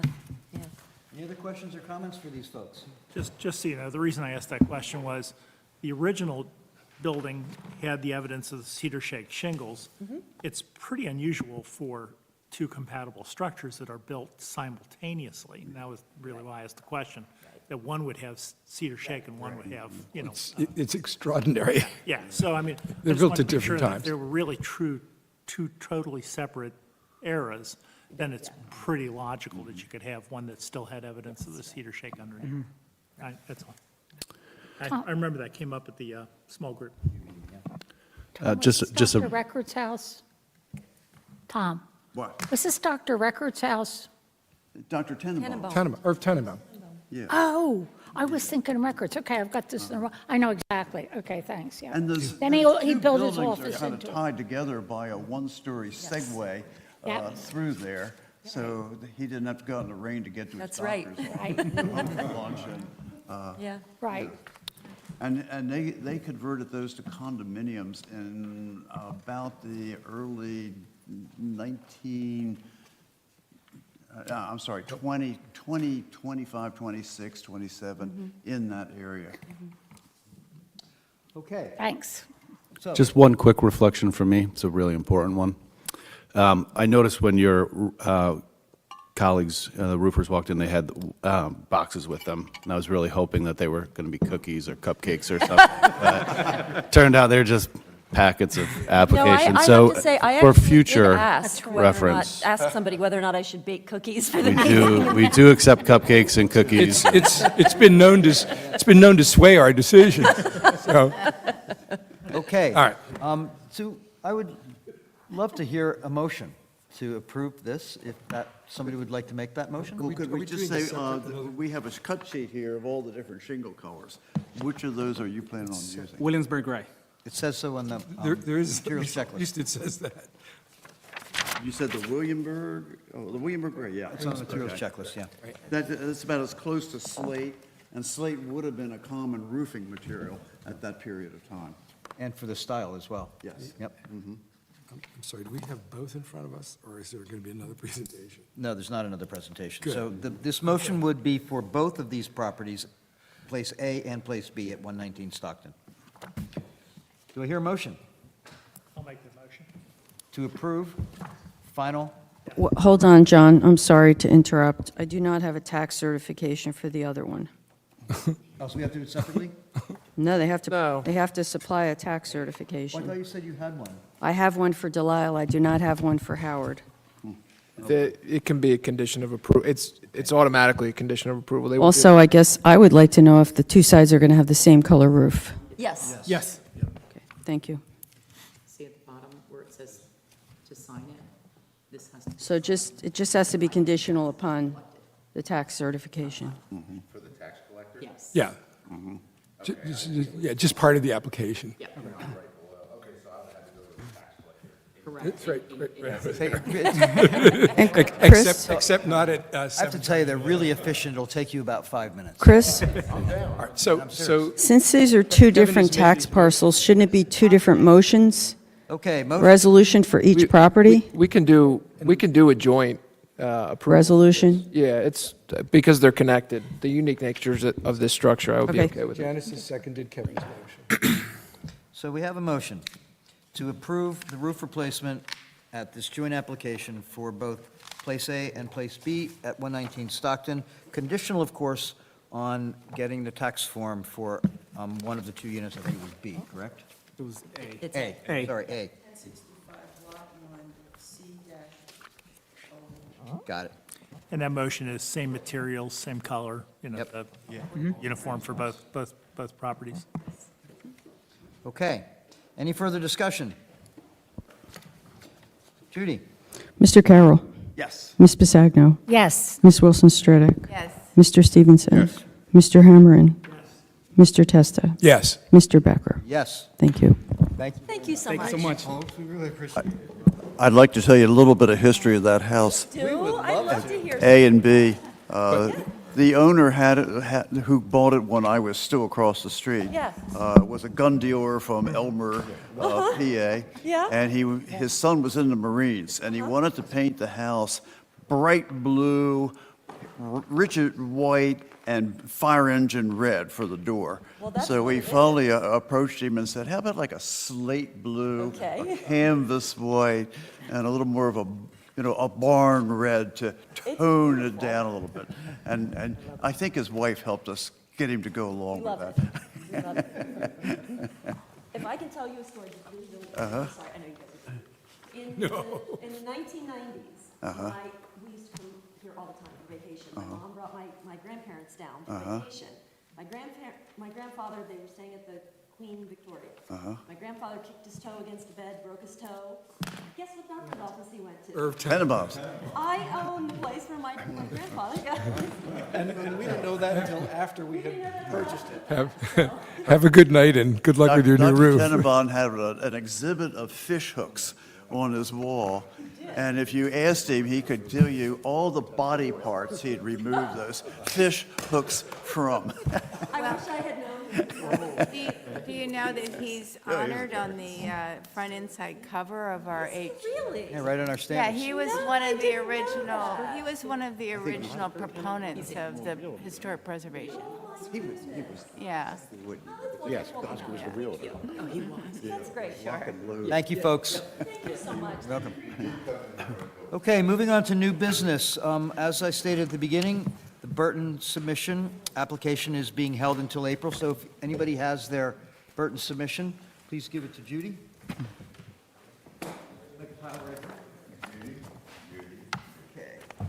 All right, so moving on to 290 Windsor Avenue, Kimsey. This is for adding solar panels. Good evening. All right.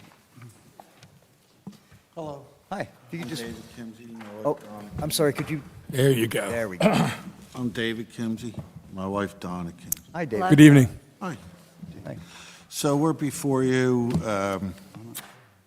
second time. The first time was with Catherine Lawrence behind me. We redid our house at 290 Windsor. And we had solar panels on it previously, and then you guys approved to put the same solar panels back on again. So that's been done. And we want to put an additional 6 panels up. They're going to go on the same roof that the panels are on now, and it's not seen from the street. It's a shed roof up there, so the pitch is not very steep. So it's very, you don't even realize they're there. So we're just adding another 6 panels.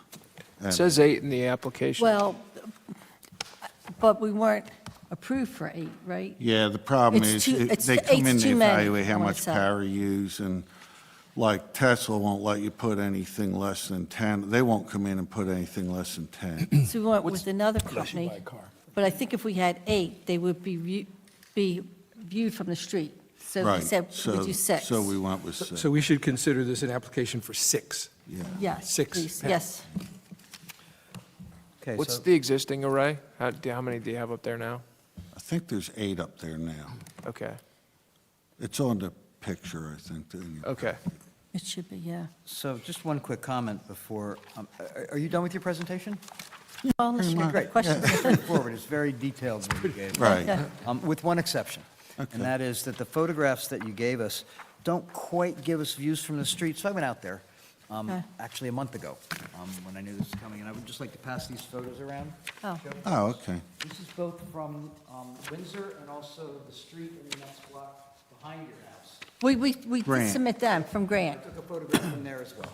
Yeah, Okay. so did we. I gave them to I think, And Judy, I believe. those photos indicate quite clearly that not only are the panels that you're putting on there, or have on there now, but panels that you would be installing are clearly not visible from the street. No. correct, that's what we feel. correct. So, I think I could actually get there without the photographs by looking at where the other panels are and the new panels. Sure. I think I only have one set here, but I'll pass them to you. The photos that I It's brought. because John doesn't produce Can exhibits they for go around the everybody. room first? Yeah, I'll give them to you. So just to be clear and make sure that I'm looking at this the right way, if you look at sheet PV3 and/or PV4, it's those 8 modules kind of towards the lower part of the building that we're looking at? Yeah, except like it's 6. So how, yeah, that's my question. How, I guess we turn them the other way to get 3 in a line as opposed to 4 sets of 2? You would rotate them 90 degrees, right? So they would be in alignment with the ones you already have. Correct. Yes. So that's Yeah. correct. Okay. Yes. So I do have one question for you folks. Based upon, let's see which drawing this is. There are 2 drawings that I pulled out here. Well, let's ask anybody else. Do you have any other questions while I pull this up?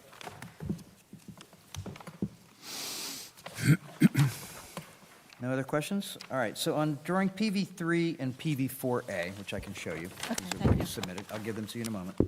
It indicates what appears to be a new inverter panel, Yes. as well as a new, 2 new powered wall mount units, but they look like they're ground mounted, so I'm a little bit confused by that. And I can't tell what the dimensions are because that one photograph that I brought, actually you can see the control panels from the street. And I'm just wondering what additional panels and what will be ground mounted as part of this new installation? Well, I guess they'll need one more inverter, which the inverter that's up there now is mounted on the wall. It is. And it'll sit next to that. And there's also, I think, a power unit. Power wall. Yes, Power it's wall. That could be, It's the Power Pro wall mount. yes. Yeah. That could be mounted on the wall, or it could be mounted in the basement inside. And That's what they- we prefer, in the basement. And I'd side. prefer it to be in the basement, inside the house. So would we. Yeah, so Right. Just That I haven't- for instance, what is the thickness of the, the power wall? yeah, They're like that thick. About a I foot? think, something like that. About a foot? yeah. It's about 10 Yeah. inches. yeah, okay. Yeah, I think we would prefer it inside. My only concern with that is, is the construction office gonna allow you to install that piece of equipment below base flood elevation? I'm not sure the answer to that. I don't know either. It would be at ground level. Okay. It's I'm not, saying one way where or I, the where other, I would just put making them is at ground level, not down at the bottom of the basement. Not below, yeah. I don't want it down. on That the still floor might of the not be basement. high. So ground level, though, may be below base flood elevation, right? It's certainly a better, my point is, it's certainly a better HPC outcome that's just completely out of view. I'm just, Right. don't want to create, I don't want to plug the hole in the dam over here and then create Yeah, another hole over here. neither do I. You know, Right, so we wouldn't make that a condition of approval. yeah, I want, However, that's a engineering decision on, we don't want to lock you into that in case there is a base flood elevation right, application here. right. Right? And there are ways to screen some of that outdoor equipment. Sure, there's, sure. yeah. We'll do whatever we It's an alleyway Yeah. between me and us and Kate Wyatt. If they get boxed in a little bit and. Yeah, that's Swinging always- lattice door that. Right, People. or even just one little panel that, so when you view it from the street, it blocks a line of sight down the building, that's fine. So one other comment, and that is our standards for mechanical and utility equipment state that when you're mounting, on page 51, when you're mounting these kinds of units on the sides of these contributing structures, that the mounting hardware and supply conduit should be finished to match the adjacent surfaces. So what we can't tell from what you've given us is what the supply lines that contain the conduit up to from the inverter up to the units on the roof, what the path of that conduit is. So what you have now goes straight up and disappears into the soffit. No, it runs, I believe, along the bottom edge of the soffit. Right at the bottom edge of the soffit? Yes. Okay, so what my point is that when you look at it, it's pretty clean. And Yes. and it disappears. So all I'm asking is, do you know, have any way of knowing yet, or can tell us how the new conduit supply lines will be run from the inverters to the PV panels? I don't know if they'd have to actually run like new conduit. They might be able to use the existing conduit because they're just tapping into what's already there, but I'm not an electrical engineer, so Nor are we. I don't know. You're talking about splitting. Well, it's a new inverter, so my guess is. It's a new inverter, so if they did have to run new conduit, I would imagine, I would want it neat. In fact, I told these guys that did this work, that's why it looks neat. I said it has to look, nice. And I think they did a good job. So, I mean, if they ran a new conduit, I imagine it'd be right next to the one that's there. Parallel, right, right to it. One way to hide things like that, it's used quite a bit over town, is to put them in a gutter system that's not really a gutter, but it's a gutter pipe, which is frequently seen on many houses coming down just like that. So that you could feed them through that, give them their protection, and not make it look like a mechanical system running up there. Right, well, I think what Mr. Boker's referring to is the conduit that's running down the whole length of the building, right? But you said if you had. That's underneath of the soffit. Yeah, it disappears pretty well. Yeah, Yeah.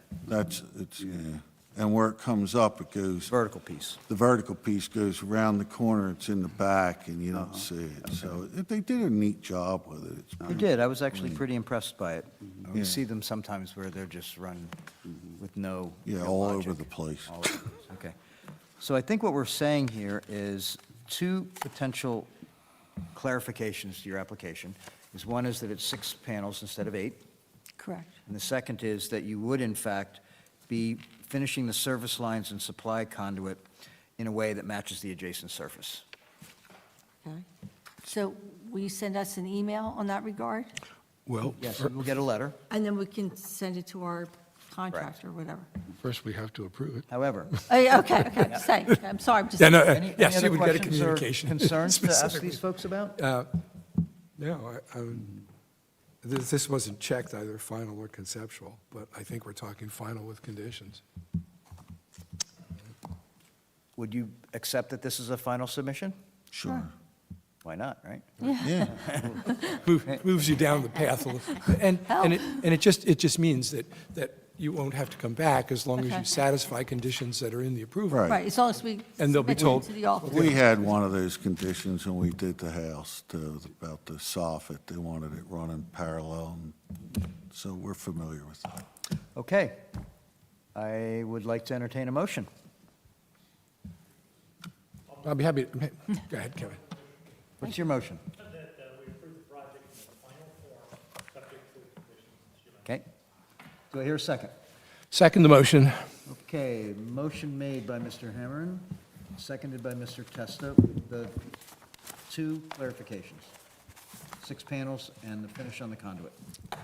What was it about the conduit? I mean, you're not going to get these conditions until you get your resolution at the end of next month's meeting, unless someone sends it to you, just so you know. But we can- You get an approval tonight, but you don't get a final approval with all of that in it until the following meeting when it's ratified. But I think you can think that the final approval will allow you to, So if we Yeah. get the conditions from our contractor, we can submit them to the office and take it from there? anytime you want to submit them and prove that you've satisfied them, then you're good. Okay. And it's really very straightforward. Right, okay. It's just that the supply conduit finish matches what's there. You can get them teed up. You can explain to them what happened tonight. Right. The construction permit will be available after next month when the resolution's approved. Okay, thank you. But Okay. Just, You still have to yeah, apply. and there's yeah, just sure, I one more thing, and that is you might want to consider, and though we didn't put it as part of the conditions, the location of the inverter inside and high. That's what I would like to do. So, I mean, although you have the approval with the conditions that were just stated, putting that second converter inside and high is a recommendation, Okay. should we say? that's It's a preference. Yeah. Preference, okay, okay. Yeah, we would like that, to be honest with you. I mean, that would work for us. And I think all you would do is you would just specify what you're really doing in place of just what we've said here, that you've changed it to put the inverter inside. Okay, so Judy, shall we do a roll call vote, please? Motion by Mr. Hammerin, seconded by Mr. Testa. Mr. Carroll. Yes. Ms. Basagno. Yes. Ms. Wilson Stridick. Yes. Mr. Stevenson. Yes. Mr. Hammerin. Mr. Testa. Yes. Mr. Becker. Yes. Thank you. Thank you, folks. Thank you very much. Thank you. Thanks for Good luck. supporting renewable energy. We need it. Is it working out well for you? Excuse me? Is it working out well for you? So far, yeah. They finally figured out how to make the inverters work. That was the problem. Yeah. But you also have a house where you can put them so people can't see them. Yeah, yeah. We love our house. You got lucky. We've had it for years, but we love it. Try putting it on my side. I can't do it on my house, yeah. Thank you very much. Good night. Get shot. I wouldn't even put any pencil. Okay. All right. Look Catherine. who's here. We have Beatty and Gorman at 1142 Washington Street. Good evening, folks. Could you please tell us your name and your role of the project? Mike Beatty, and I'm the owner. I'm Deborah Gorman, I'm his wife, I'm the owner, and looking forward to having our house renovated. We're going to move down here in a few years, and likely my mom's going to come with us, and we're really glad to be here. Mrs. Gorman, can I get your first name? Deborah. Deborah, okay. Deborah. Mike and Deborah, before we get started, I want to tell you that my family rented this house maybe 3 summers ago and spent a July there, so it's a wonderful home. And I look forward to hearing your presentation. I also have to state that this is a very important house in my family. My wife and I, when we first came here, we actually made an offer on this house 6 years ago, yeah. And third person, you want to introduce yourself? My name is Catherine Lorenz, I'm the architect. I thought first what I would do is just describe in a nutshell what we're going to do, and then we can go through some of the pertinent papers in the application.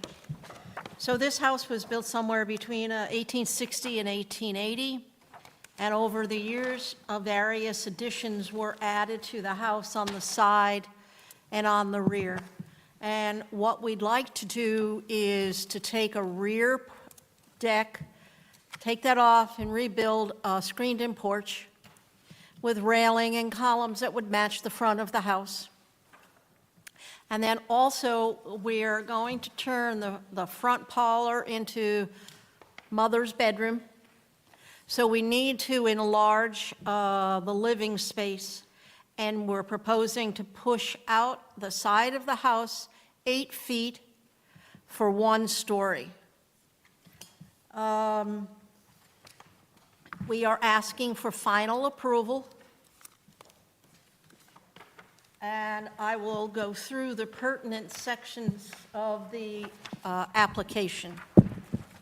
If you look at the page 2, we're asking for final approval for the addition, which would include the screen porch and increasing the size of the living room on the left-hand side of the house.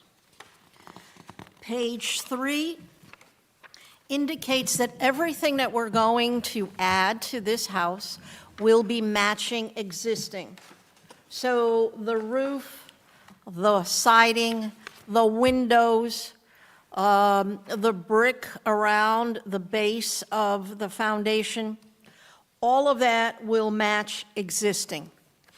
And Catherine, so there isn't a new term, but it is asphaltic shingles, right? yes, there are. Under roof. The roof is existing asphaltic shingles, and I was up in the attic. There's plywood underneath. I see your certification about the original.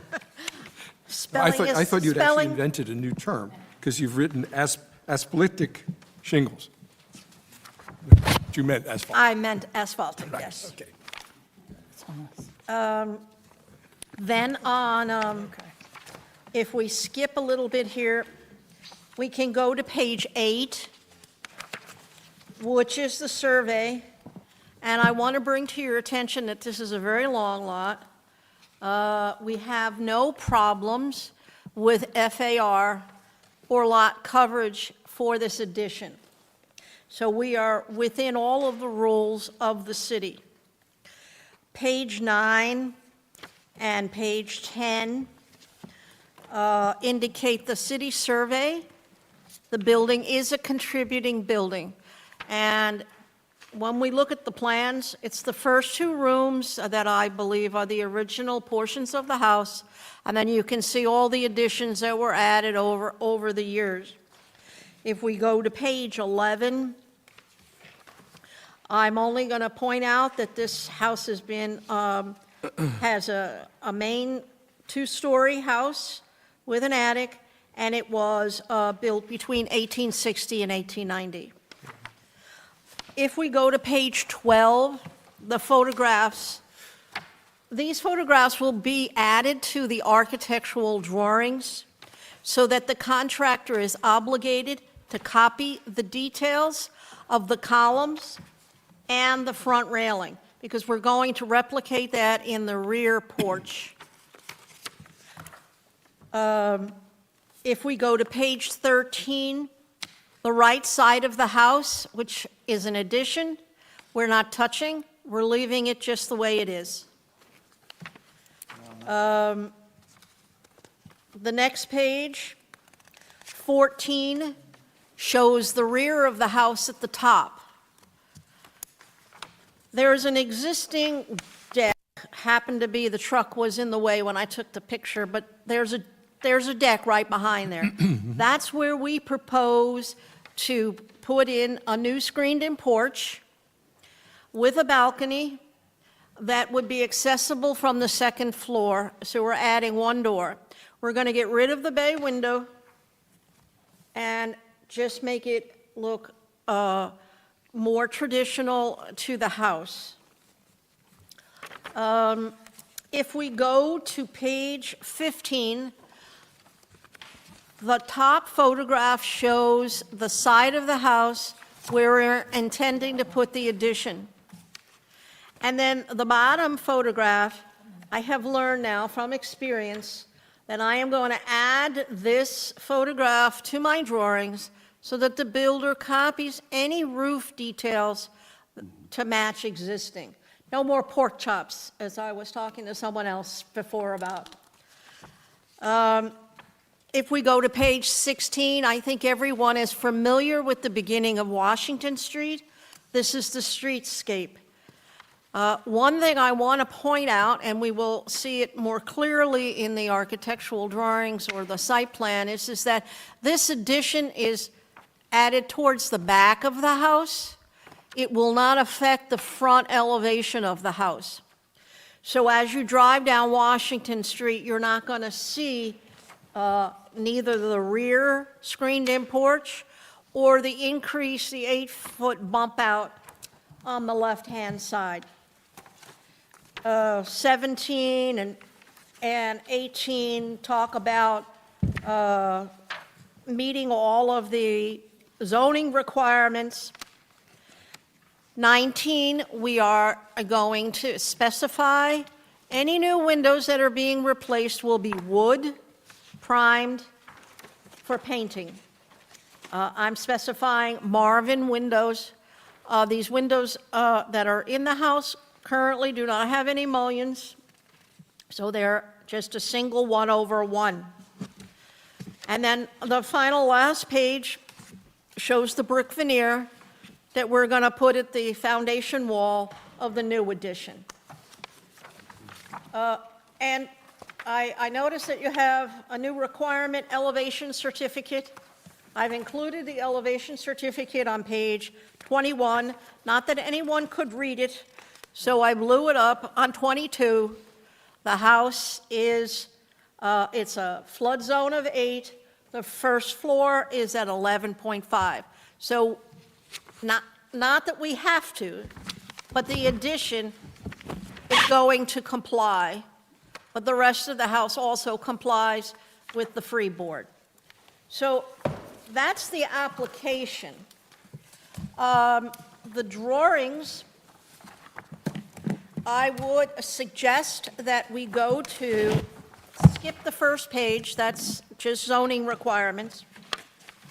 We go to page 2. Page 2 shows the site plan at the top,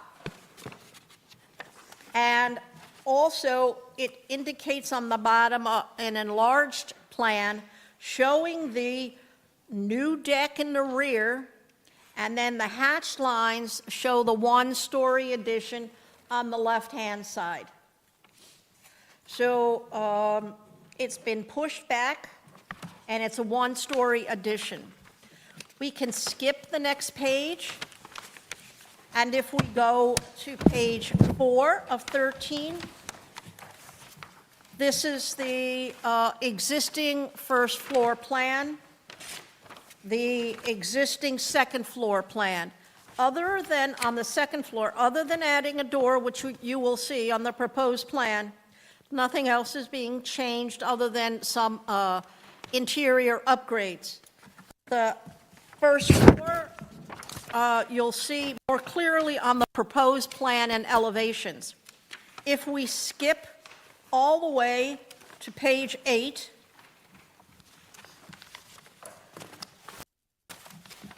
on the right-hand side of the floor plan, I show the new screened-in porch on page 8, and I also show the addition at the top of the house, or on the left side if you were facing the house. This is a one-story addition that would include a bathroom for mother, and a large kitchen, and a bigger dining living area. On page 9, we show the door at the rear of the house leading to the deck that would be above the screened-in porch. And then finally, we can skip, I think, all the other pages. The last page we would look at would be 12 of 13. The top elevation shows the existing front of the house. It shows the addition that had been added in the 1940s.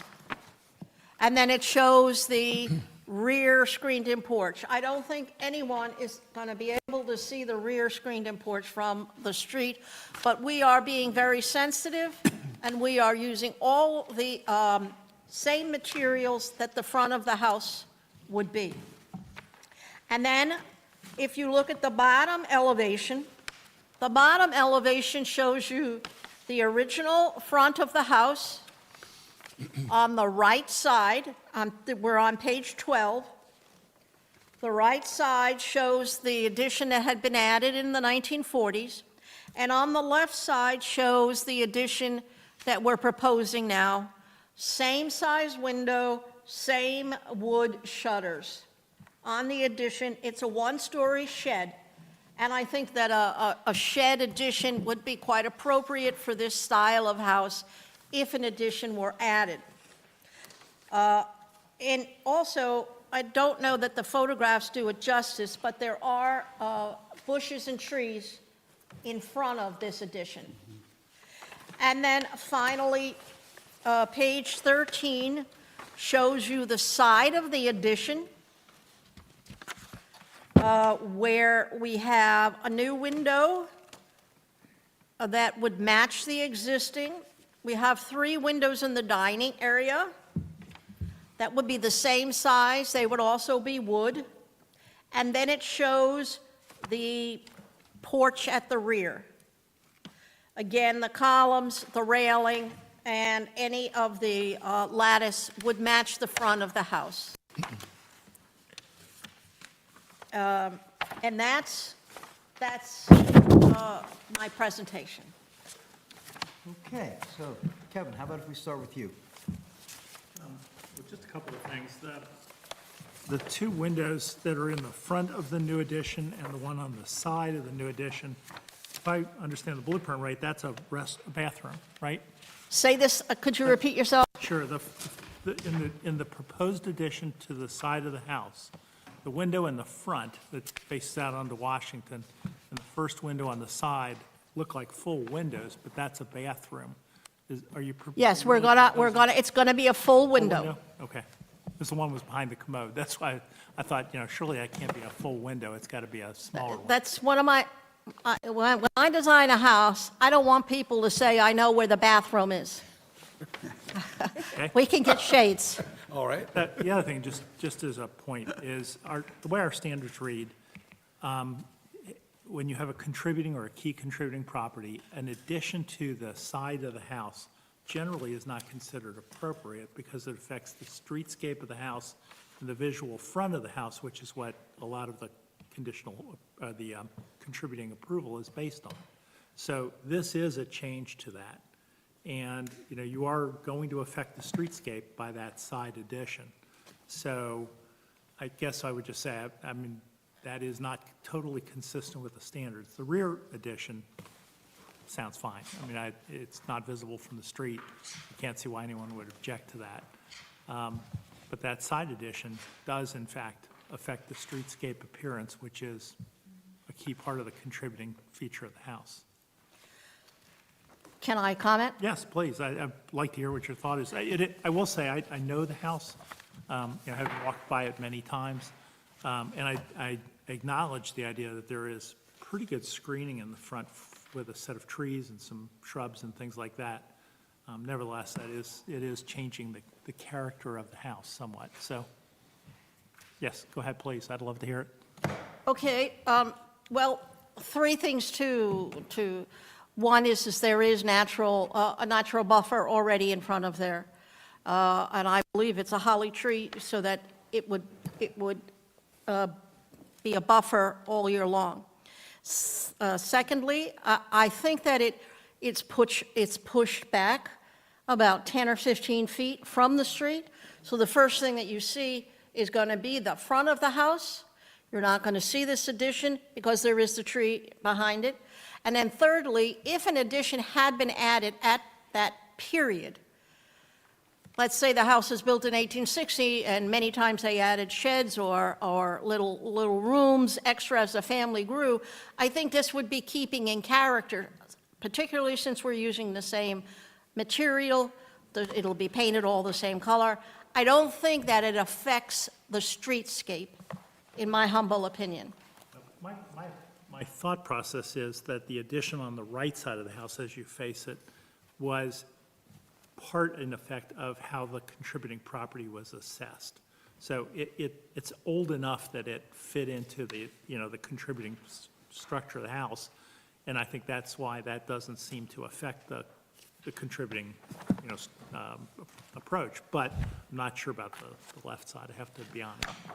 Well, the right side was put on before there was any HPC, and there was no consideration for period appropriateness. Well, And the right side is very visible because there's a driveway, right. whereas the left side, you're right up against Right. the lot line and other trees on the other property.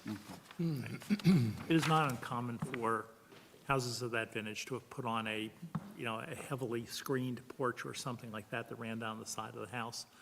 I think that was, often fairly consistent. Sometimes those were called invalid porches. So there was reasons for them as well, the practical reasons as well as just comfort and, those sorts of things. Okay, B. I too have problems with the left side of the house. One of my questions was going to be to you, is it flush with the front? And you've already answered that. It's pushed back.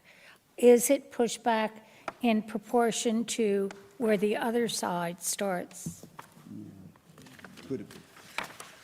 No, the other side is pushed back a little bit further than this side is. I can't give you the exact dimension. But Oh, you don't have to. I was just wondering if they were lined up the same way. No. But I have trouble with that, too. I don't know. But you go. This is a really poor description, and that's why I'm an attorney, not an architect, but I'm sorry, Chris, we can't hear you. this is a really poor description of trying to answer your question, but I think the existing addition on the right side lines up with the end of the gable, or you got two windows at the top, if you look at the side view of the main part of the structure. The existing addition begins at the end of that, the proposed expansion on the left side, which is proposed tonight, begins on the other side, somewhere in the middle of the second window at the top. It's 5 feet 7 inches closer to the street. Thank you for This is the why we have an translation. architect and a lawyer. So It's drawing A8, pushed back. drawing A8. Okay, thank you. Actually, A7 shows it, I think, And the as well. dimensions run A8, so. Yeah, yeah. So I just want to clarify. With regard to additions, the idea that it be minimally visible to the rear or side yard, let's look at the definition of minimally visible. Able to be seen but does not call attention to itself or detract from the significant architectural features of the building. And from my perspective, it qualifies as minimally visible because it's very low in scale compared to the height of the building. It's back an additional 14 and a half feet from the front facade of the porch, and it certainly is not calling attention to itself. Can I jump in on this? You may. Okay. I too find that this addition, and I'm looking at our design standards relating to additions, which talk about them being smaller than the historic building, clearly is, and subordinate. And when I look at our side and rear yard additions, the examples that I see for appropriate make this seems to be one of them, particularly because, as John just mentioned, it doesn't call attention to itself. And it's both subordinate, smaller. It doesn't detract from the overall facade of the building as far as I'm concerned. And it also, although we sometimes disagree about minimally visible and what you get to count on visibility, to me, this is minimally visible as well. So I have no problem with side addition. Sorry to interrupt, I just wanted to clarify. So do you have other questions or comments, Bea? Oh, I handed it over to Jake. All right, regarding on page A1. Thank you, though, John, for the. The photograph of from Washington Street, the front Yes, shows a small picket fence going all the way across the front of the property. yes. On A2, you have the area where it's Belgium block. Is that all new going in there? No. What is the purpose of that? Is it a driveway or? That's an existing Belgium block that's there. Okay. We're not proposing any site work. This is an existing, from the survey. We just took the survey and blew it up. Okay, so it looks like there's like some trees or something in front that's not. No. Okay. All right. My only question. Well, thanks for the clarification, John and Catherine, about it being farther from the front. And that was a concern, and as you probably heard us talking, the landscaping as an obscuring element is not exactly, well, not always reliable, but the design is sensitive, it is subordinate, and it's backing off from the road, so I think and I can see you need it, I mean, for the use, so. Also, when you come down the stairs, you have about 2 feet before you hit the side wall of the house. So it's somewhat of a hazard, of more than one. I know the dog has hit his head coming down the stairs. Oh, well, no, I've said my piece. I'm in agreement with everybody, but I'm also studying the inside plan, and I can see it's come out with a very workable area inside for mom's place with the bathroom, the dining, kitchen, living room. It's not a big house. This is like just a nice little addition to get light coming in on both sides. And I went down there today and just to take another look, and that side of the house is very much hidden. I would have liked to have seen both additions start at the same point, just like everybody else on the line. But I think I would mess up your interior plan so terribly hard to, get that one element a little bit more hidden. So I'm happy to vote for it as it is. Thank you. Lorraine? I have no questions, no. Steve? Yeah, just a couple things for me. I think I agree with, first of all, Catherine, thank you for your time and your presentation. It's always nice to have you in front of us, and you understand our process very well. I agree with my colleagues that the side addition is kind of appropriate as far as the way that we review or view our standards, and so I think it lines in there well. Unfortunately, I don't know if you know this, but on page 55 of our design standards, the house is listed there as a thing to not do. But that was the 1940s and something that we can't go back on.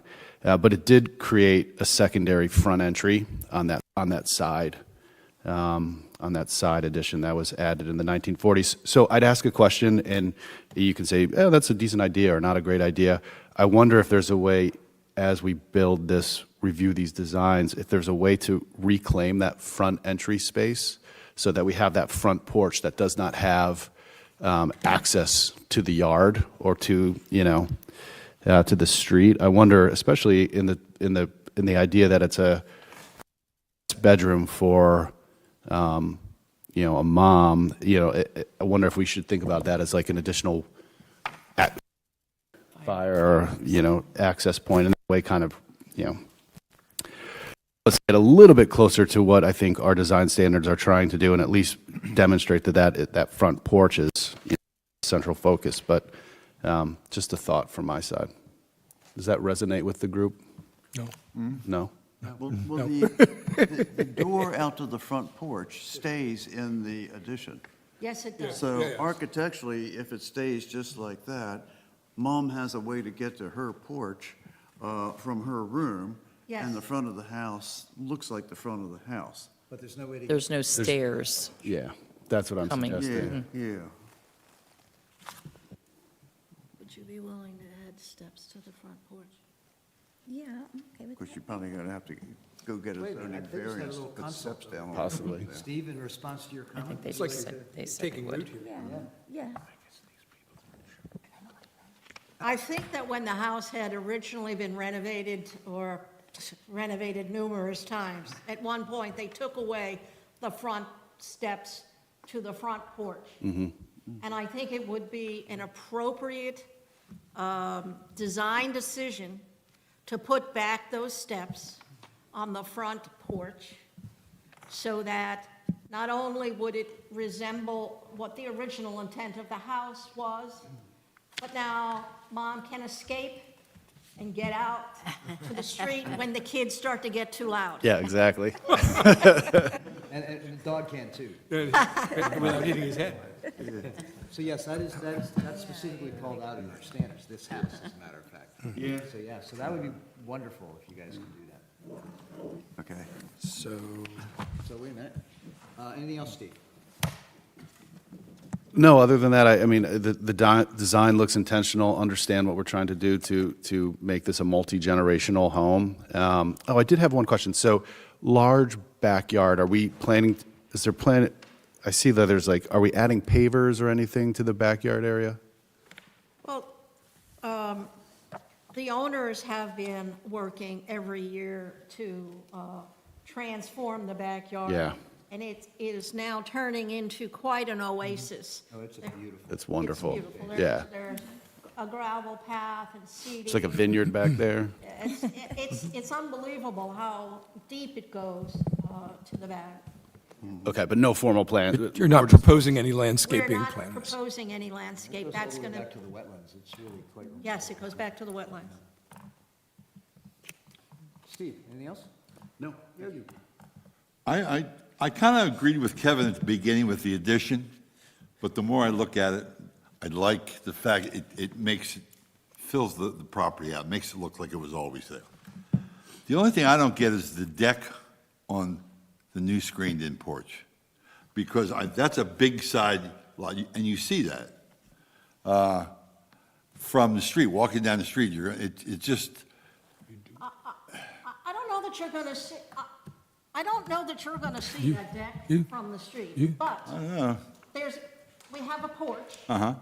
yeah, we have the porch there We have the porch with the screened-in porch. on the first floor. Yeah, and I kind of like the pitched roof look on if you're going to see it. It just very square looking to me with a railing on top of it. I'm looking at A12. I mean, you see this big bank of windows, you're going to see the new screened-in porch. Well, I mean, the only people that are going to see it might be the neighbors if they're in the backyard. I don't think anyone's going to see that from the street. That's a pretty big driveway over there, pretty big parking area. Yes, it is a big Yeah, parking area. yeah. I mean, I live on the street as well. It's nice. I mean, I have one put on the side of my house, a screened-in porch, but I just can't even imagine a deck being on there. But, I don't know, if that's my, yeah. Nice place to have a cup of coffee in the morning because you get to see the sun sort of come up. Kind of, yeah. But if you're going to have the porch, and there's the ability to put a deck on top for additional views, Yeah. that seems to me a practical thing. You have very sharp eyes to be able to see back there. Okay. I mean, I've always noticed the house because I go by it 10 times a day. And the first thing you see is the window. You see the window, so it automatically pushes you to the back. Yes. But, yeah, that's just my thought on, and you asked me my thoughts, and they're my thoughts. I just don't think it's that cozy. Is that a good word, Ms. Architect? Sure, I like to design cozy Okay. houses, so. All right. Take a different approach to it. I really like the deck. And the reason I like the deck is when you put a roof on it, it would increase the mass of that form. And because it's a railing, it has a transparency to it, so it's almost a diminishment of that mass as it goes from the ground to the sky. So I think it actually is aesthetically more pleasing than if it had a roof on it. Plus, you get to use it, so. Sorry. No, that's fine, hey. Thank you for keeping that really obscure little window in the back, the funky triangular trapezoidal window up on the second floor. I do have one comment, though. So part of the thing about the addition works great everywhere except for the proposed east elevation. And the only reason it doesn't quite work there is because it almost appears now as if that addition on the back elevation is not distinguishable from the existing house because the back wall is now in perfect alignment. And you could fix that if you were to put a piece of trim there, but you have a big window in the way, so you can't. Because the window actually spans the connection between the original house and the addition. So I'm looking at the plan and I'm thinking, all right, well, I see why they did that, but I think it's fixable. If you would be willing to slightly relocate.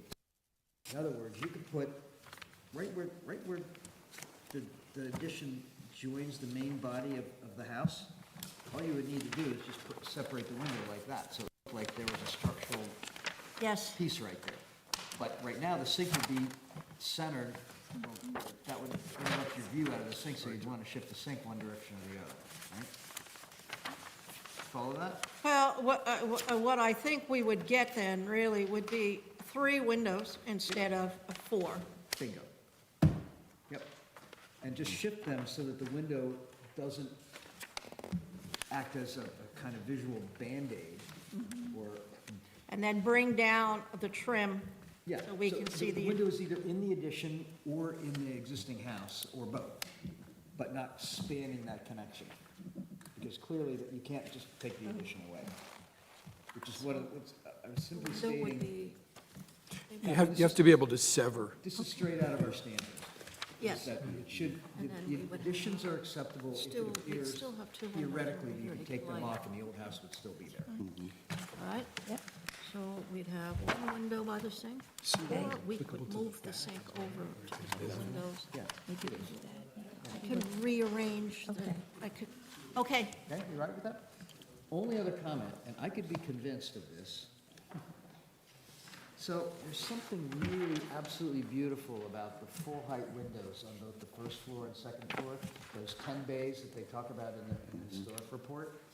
And the last 3, and I see why you did it, is you made them into little squares so you can get a piece of millwork on the inside in the mudroom, right? Right. And you have a problem with that? I guess maybe you do. Go to your room. Wow. So are we supposed to be nice? So here's the thing. Stick to your guns. It's so far back, It is, so that's, and there's so many windows, and the windows are really, I mean, if I could spend my client's money, I would redo this side of the house too, but I can't, because it really does add a nice feature into the house.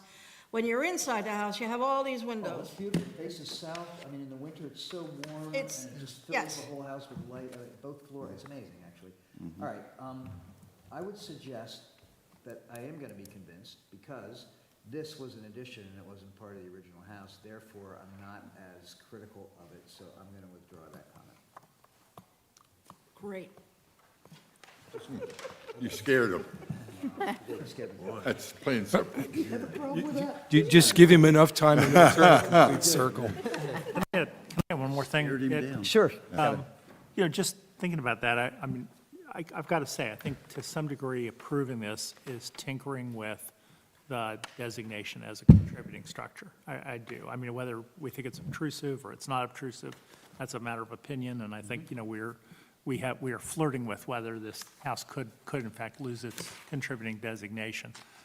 You know, I sat and looked at this thing a long time when I saw this in the package. I mean, one thought I had was, well, would it make sense to take the front porch and wrap it around to that addition so that it you know, kind of conceals the addition? You know, it makes it sort of part of the front porch.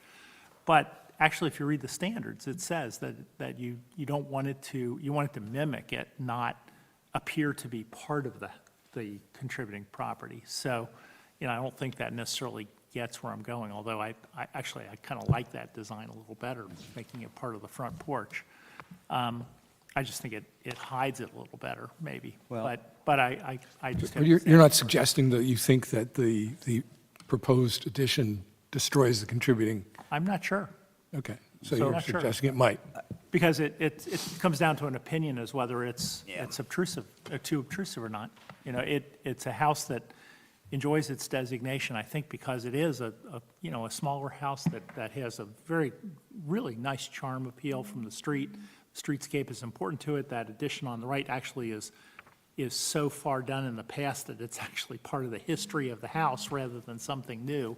So I think it obviously had the contributing status with that addition in it. So that would be the point I would That make. would not be the case on the other side. That's a of good the story. reason, I think, that it likely won't jeopardize the contributing status of the house, as evidenced by the addition to the south, that now that it's 80 years since that addition was been put on, it's perfectly acceptable. And the reason why. Yeah, that's what I said. I think the one on the right side of the house, whatever direction that is, south side. My point is yes. that the one on the left side will eventually reach that status. It as will well, at some because point, This is a yes. folk Victorian house. This is not a fancy house. It's very simple details. There's no brackets. There's no frou-frou. I mean, that front porch is about as simple and I would say stoic in a way. And altering that in any way, I think, would really violate the simple beauty of this little piece. There are other I'd houses also on like to Washington. interject that by bringing the steps back to the front, which was original, you're counterbalancing the idea of putting an addition on the side that will be subordinate. Because the steps, when they were removed, which would be interesting to see if there's any photo documentation of that, but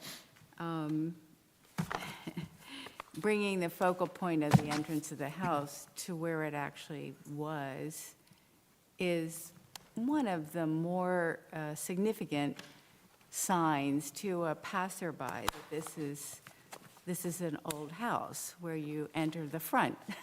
Yes, I agree. I agree with you about the steps in the front, and I think that that's an important addition. Yeah, I agree with that, too.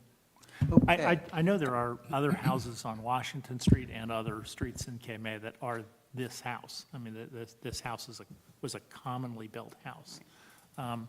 none of them that I can think of have an addition to the side. I would say that. Just have one question. So I have a question, Catherine.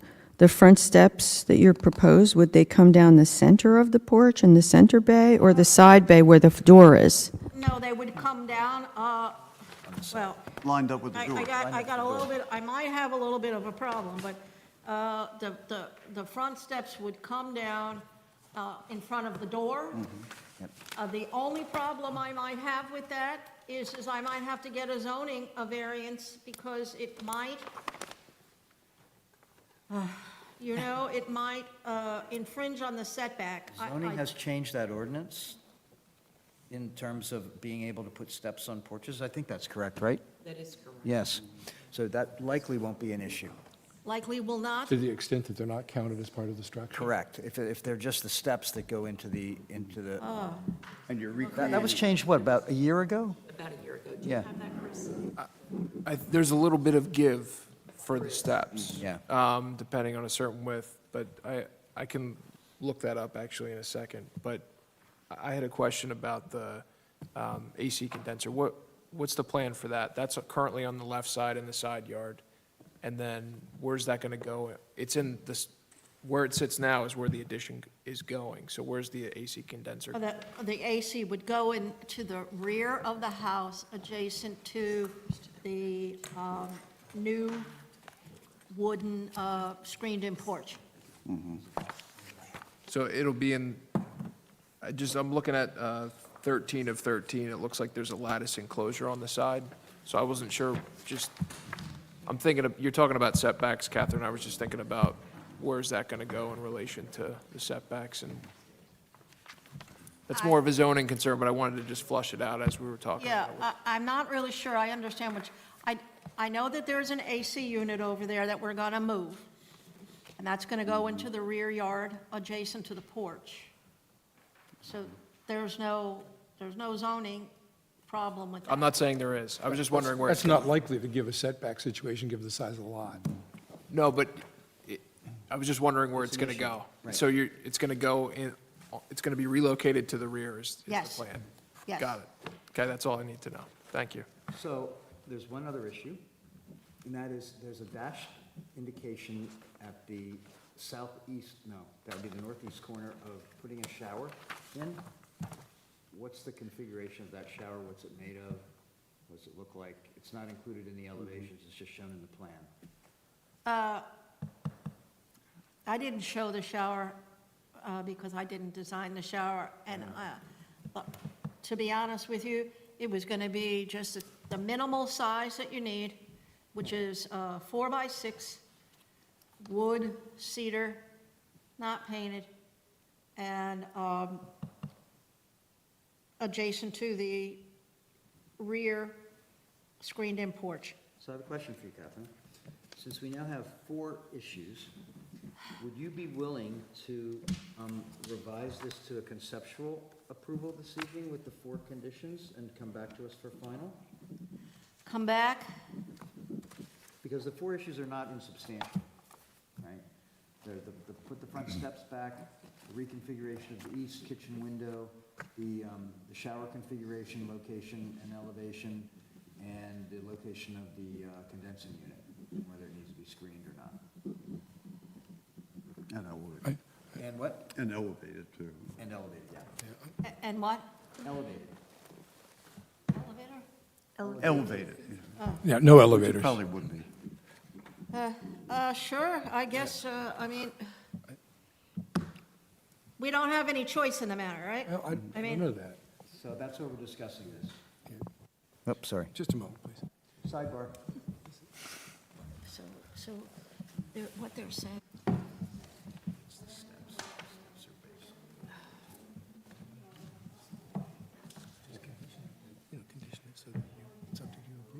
Okay.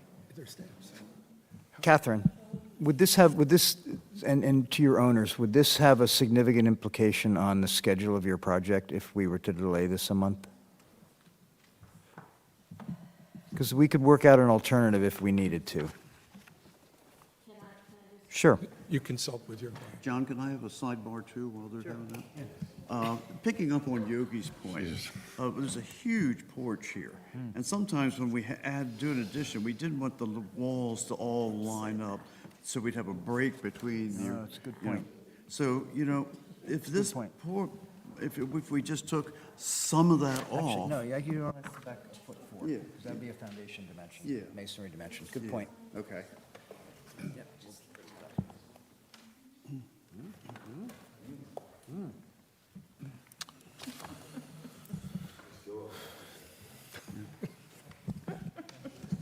You got a problem?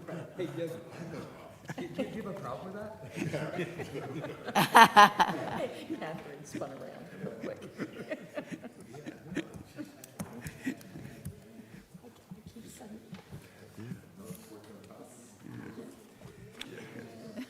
Yeah. I'm talking about reducing that thing, so as you look down there, it's over. Shifting it back. But look at the size of it. Yeah. Oh my God, it's got a table for 4 seats and a whole nother section. Okay, so the question is, this would not impact our schedule. I would prefer to do the drawings and not rush them, not show you a front elevation that I haven't taken time to study, to look into where the shower is going to go. Maybe I do want to do a little something different on the shower. And the location of the condenser. So we would have revised drawings for you, but these are the only items that conceptually we're not going to revisit. I just want to understand that we're not going to revisit We're not. the issue of it being on the side, and it's, We're not. Yeah, it's a good point, because technically we're able to do that, and I know you've seen us do it, but I think you have an undertaking that we wouldn't. So one other minor, but not completely insignificant. One of the ways that we could also mitigate perhaps the impact of that deck, because it's in direct alignment with the south wall, just to cover these guys. If that south, right where the deck is, if it just moved 1 foot, or to be a masonry dimension, if you're using a masonry foundation, 1.4 feet, it wouldn't really impact much at all. And it would clearly be an attachment to the back as opposed to continuation of the south elevation. Leaving plenty of deck, too. Still Well- plenty of deck. Is there a reason? the reason the two aren't lining up is we don't have enough space. I'm trying to give space in front of the stair. If we were to align, Oh, it actually helps you. If you were to move the south wall of the back deck 1.4 feet, masonry dimension, to the north, it would actually shift those steps over a little bit more so that they'd actually hit the paving a little more cleanly than where that are curve you is. talking about Yep, right there. right there? Move that over? No. Yeah. If you just shift that south wall of the deck, put 4 to the north. Can I Yes. draw in here? Yes, If that wall was just, yes. you could move that over 1.4 if you need to make up for that, and it would actually shift these stairs over so they Right. might be more cleanly addressing a more straight line here than hitting that curve. No problem. Just another service. Okay, so that would be All right, so the you're, fifth issue in the conceptual approval. So shall we list them? Please. Okay. So the first is put the front steps back in the right bay, meaning the furthest right bay. Can I comment on that? Yes, please. Briefly.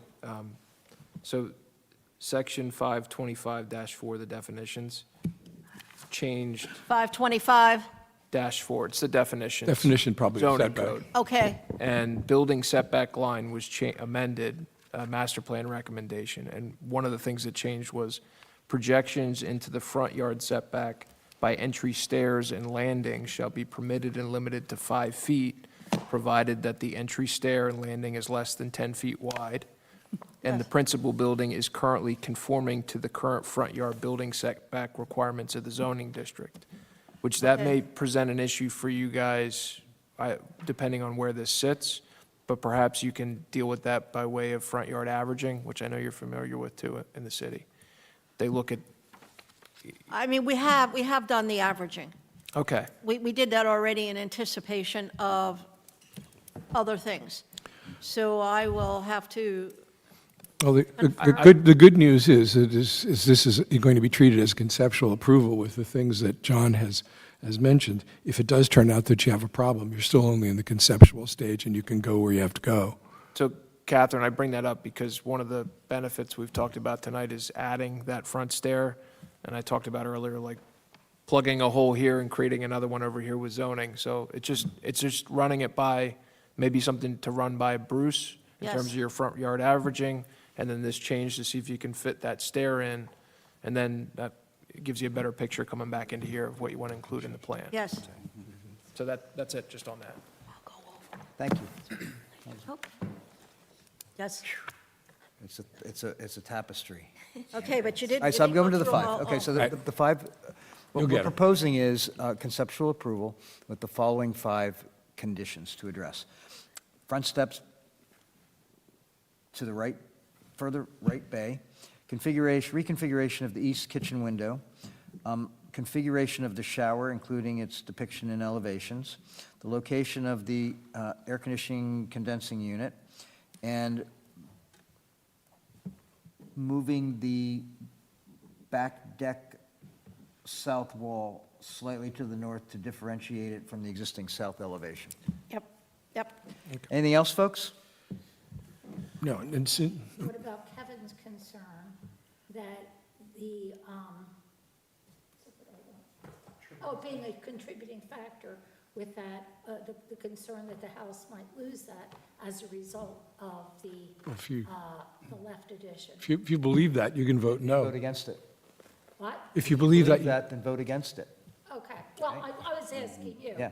So Uh, I don't believe it Problem will. with that you would, So I'm only one vote. I know that. it's No, my- I don't want to ask you what you would vote. Yeah. I just want to say you don't see that as a significant enough problem to add it. I do not, because I don't believe that it violates our standards or the Okay. Secretary of That was Interior's my definition of question. additions. That's my opinion. I'm not the person doing the architectural assessment. Okay. That would be my opinion. having stated the 5 conditions on conditional approval, did you make a motion? I If you did don't, not. I will. I move conceptual approval be given to the application with the 5 conditions that were just read by John. Great. Do I hear a second? I'll second it. Okay. Moved by Mr. Testa, seconded by Wilson Stridick. Mr. Carroll. Yes. Thank you. Ms. Bisagno. Yes. Ms. Wilson Stridick. Yes. Mr. Stevenson. Yes. Mr. Hammerin. Thank you. Mr. Testa. Yes. Mr. Becker. Yes. I would like to just add that I do keep a list of property reports that are to be updated, and I will put this house on that list once this addition is done, and then an architectural historian will reevaluate the house. And it's not just, I'm not signaling you out or anything, but that's just something we do. If a new house is built, if a significant addition goes on a house, if a house is demoed, we then put it in for a new property report. So it'll be reassessed at some point in the future, not right away.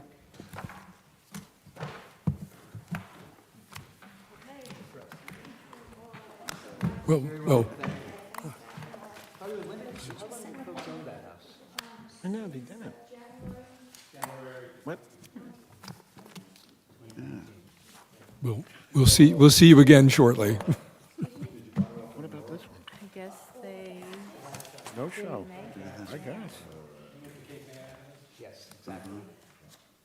Yeah, we put our offer on that house about 12 hours after you guys.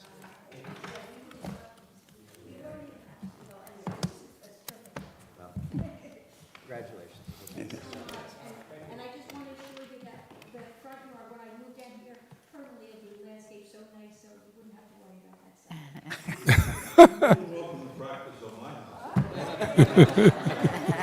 stuff. Good night. That was a really good landscape. Good night. Okay, Catherine, it's your show again. I am here representing Bob and Mary Beth Drake. 17 Broadway. 17 Broadway. South We are asking for final approval. I'm going to do this in a nutshell again, hopefully, and then go through the pertinent pages. We are here for final approval. We are looking to add 40 square feet in the rear of the house. It is my opinion that you will never see it. It will blend in. And we have the FAR available to us. We are renovating a kitchen, and that's the purpose of taking this 40 square feet. I'm going to start with the first page, number 2. We're going for final approval. Page number 3. I want to point out that we're going to use the wood siding to match. The existing roof is asphaltic roof. We're not even going to disturb the roof with this addition, which you will see on the drawings. Any soffits or wood or siding would be wood to match. And I want to clearly point out that we are indicating that we are adding 2 windows, and they will be wood primed. Because I discovered a typo towards the end of the packet that I made. Catherine, sorry to interrupt, but isn't one of them a salvaged window? We had talked about this Yeah. project, yes. No. In the floor plan, it says that one of those new window locations is a salvaged window that you're relocating? That's, No, we're relocating, there is no window to relocate. We're adding two new windows. okay, so what it says on the plan here is, I'll find it, but there was one that Okay. says it was a salvaged window, which I found interesting. I couldn't figure out Okay. where you got it from, so, thank you. I will, what we're Yeah, resalvaging is the door. It says, it's actually on A7 in the lower right-hand corner, right at the, Okay. it says reinstall salvaged window unit. So it's not a salvaged window. Now, Okay, thank you. so just to get back to the application, we're above flood, so we don't have that to worry about.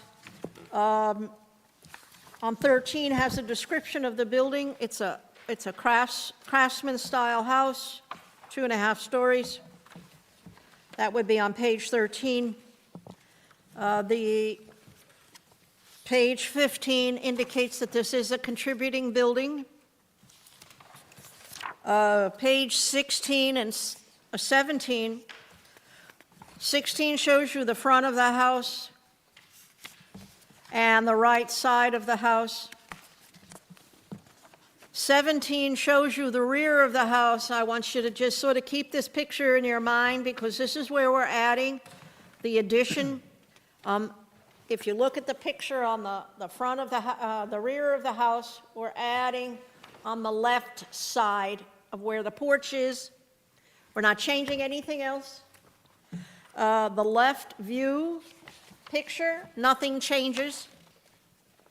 The streetscape, I think people are familiar with this street. It butts right into the Beach Avenue Broadway. This is what is wrong on the application. If we look at page 19, it's not an Anderson window that we're replacing. It's going to be a wood Marvin window. As I stated in the front, it will be wood primed to match. So I think that goes over the materials. Mr. Becker is ahead of me on the drawings, but I wanted to bring your attention to page A2 in the drawings. A2, the first floor plan, indicates the existing layout of the house. As you can see on the bottom, where it says existing first floor plan, and I have highlighted on mine in an orange, this is the area where the porch sort of wraps around a little bit. This is the area, the 40 square feet, that we want to take over. it in no way impacts, in my opinion, the rear view of the house. The porch is still usable. If we go to page A5, you can see the south elevation, and we'll come back to that. But you can see the south elevation. When we look at the proposed, I don't think that there's going to be any a notice of the addition added. A6 is the rear existing elevation. So we may go back and forth between the two. A7, again, it's what we're doing is we're taking a little portion of that porch to include into the new kitchen. Then I would direct you to, I guess, the elevation. Where did that go? Oh, last sheet, sorry. A9. So if you need to toggle between the two, I would understand, but A9 is the rear elevation. Number 2, we still have the rear porch, but this is where I'm adding a new window. I really don't think that we can reuse any existing window. That might, actually, there isn't a window there, there's a door there. So that's an incorrect statement on my drawings. Then the partial south elevation, the addition is going under the roof of the porch. Certainly, we're going to reinforce the roof. We're going to put insulation in this addition. But the roof is going to remain the same. So we're not changing the roof at all. And that's it. Okay. You want to go around the room or just offer comments and questions? Seems relatively straightforward. So any comments or questions anybody has? So put it up.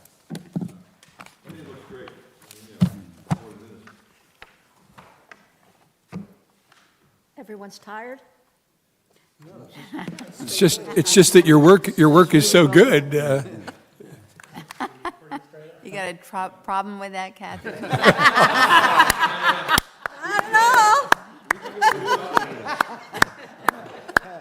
I don't normally clap from this side of the table. So, Are you going to put that comment and spout off, too? You know?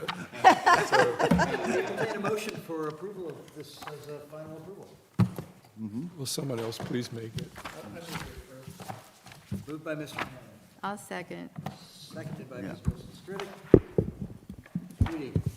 Mr. Carroll, Yes. Ms. Pisagno, Yes. Ms. Wilson Stridick, Yes. Mr. Stevenson. Yes.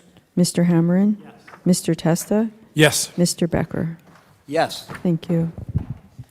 Thank you, Catherine. Thank you. So we have nobody in the audience this evening, but is there any public comment? Yes, not. Okay, moving on to just the 3 minor discussion items. You may recall that we had sent a proposed new ordinance to the planning board regarding the storage, off-street storage of trailers. Jake, are you the one who was the primary author of this? I did a lot of research on it originally, but I wasn't the author of it. I think, actually, Chris did it. So this apparently will be on the agenda at the April 25th meeting? Is that right? No, March 25th meeting. Wait a minute. A week from tomorrow, whatever date that is. 25th. You just jumped a month. March 25th. Yeah, planning board's March 25th, right? So I'm planning, Is it so late we're confused there's about no- dates? so my only question is, I'm going to go ahead and go to that meeting, but I would like to invite you to join me if you would be able to, and maybe Sure. even present this if you'd like. Sure. Would you like to do that? Yeah, sure. Okay. Just so you know, the city engineer always reviews these ordinances to see whether they're consistent or not, in his opinion, with the master plan. He assessed this as, may find the proposed changes are consistent with the master plan as proposed and is consistent with the stated goals, objectives, blah, blah, blah. So it sounds like this should not be much of a challenge, but of course it'll get discussed by the. Yeah, and our main concern was just streetscape. We didn't want to have Thanks, Ken. trailers parked on somebody's lawn or in front of the building. Exactly, and Yeah. it's well written, Yeah. and that's Okay. that's Hurlis's review of the consistency with the And when is that again, John? 6:30 next Tuesday, Okay. 25th, here in this room, I Right. guess, right? Okay. Next is the historic district map. And why are we calling this a special meeting? Do we need a special meeting for that? Chris? Well, first of all, what do we intend to do? All right, so Chris, you want to give us an update on that? Chris sent me a letter this week that requires some work by me, and then we want to give it to everybody to take a look at, but go ahead. Yeah, the process to effectuate any change to the historic map starts here. And some members of the board have already kind of been a part of that vote, to vote on what the lines would be, to kind of like eliminate some of the teeth that are sticking out and eliminate the, one property being in the district and then a string of them not, and then, the appearance and, kind of, yeah, it's not technically spot zoning, but it's what. Looks like. It just looks out of place. You have one property that's subject to a range of regulations, others not. So, but procedurally, that starts here with a vote. You vote on the map, and then that goes to the planning board. They have a hearing, they do a publication, and then they have their own hearing on that, and they review for consistency with the master plan, but they also open the floor to have a hearing. And if it gets past that stage, then it goes to city council, and they would adopt the map as part of the zoning structure. First reading, publication, second reading, that's 2 council meetings. That's a lot of public meetings to get to, updating the map. One of the, we're not updating the zoning map, we're updating the local historic district. So, if you were updating the zoning map, there's a pretty robust publication requirement. I can see a reason why that's not the case, and it's not in our code necessarily that that's the process that we go through. But one of the recommendations that came from the planning board when this concept was last floated was, well, did you let anybody know? And the technical answer to that may be that you don't have to. It's not a requirement in the code. I don't necessarily think it's a requirement under the municipal land use law. But even if you come to that conclusion, you may view the answer to that of, well, why don't we? And just avoid, and evangelize the idea of being in the district as not such a bad thing. And the people that may be included would be included as non-contributing, which doesn't mean that you can't do anything to the building. It means you gotta maybe use this material and not that. But as this board's familiar, a lot of that stuff can get approved in review. It doesn't hold up projects. May mean you have to come here in some capacity, but it's something that people can live with. It's not the worst thing in the world. And in fact, it probably contributes to a lot of the general positive appearance of the town and how people view Cape May as distinct from other shore towns.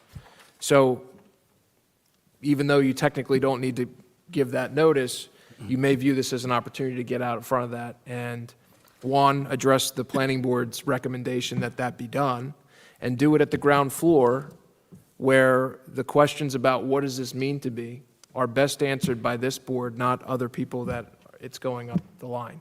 It's not best answered by city council, all due respect. It's not best answered by the planning board. This board is the one that does the work. This is the one that understands the standards. It understands what it means to the city and is in the best position collectively to answer questions about what is this going to mean to me as a property owner. And the answer can be, it's not going to be that bad. And you may find that you're able to work with us, as many people do on a, monthly basis and bi-weekly basis at some of these review committee meetings. So the process that I have suggested is to provide that notice that some may view as definitely recommended, but probably not required, but get that notice out before step 1. So we may have reviewed a map before, let's start it over.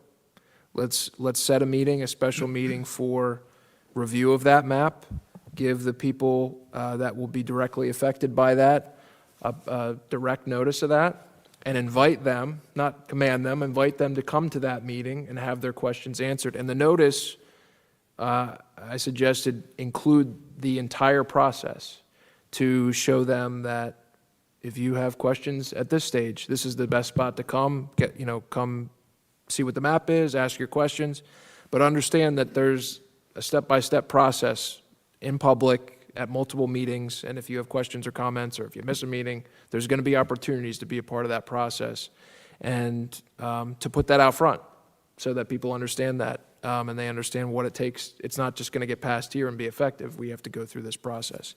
So, but as part of that too, I think John and I had discussed including not just, oh, by the way, here's a meeting and, municipal land use law, that, technical stuff, but give them,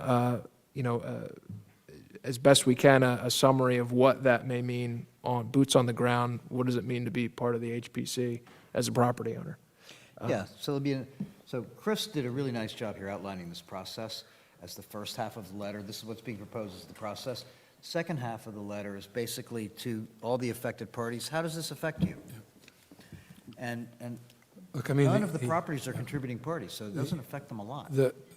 Although we've approached this topic many times, and we've seemed to have had a number of votes on a number of maps, the strategy, I think, for all of us ought to be to tee this up in a way that maximizes its chances for getting passed, and whether that be through the planning board and city council, there's no better way to start than to start completely, which is what we're proposing to do now. So that's the special meeting. And that makes good sense, because nobody can say they weren't told. Nobody can say it wasn't explained to them. They can always go somewhere else and go to one of the later steps. But why not have them on the first step and be on board with us? And maybe they might even support us. So the letter's an invitation, Yeah. and it's an invitation to come to a special meeting of HPC where we are discussing and fielding questions and talking about the changes to the historic district map. Right? We do have a, Decide that is We the will map. decide at that meeting, That is the hopefully, map. right? they passed a resolution with the map on it. We did. So you would include that in the letter with the map? Who passed the We resolution? should. Yep. Yes? I would suggest, we can say, yes, we've passed the map, but we are still at the start of this process.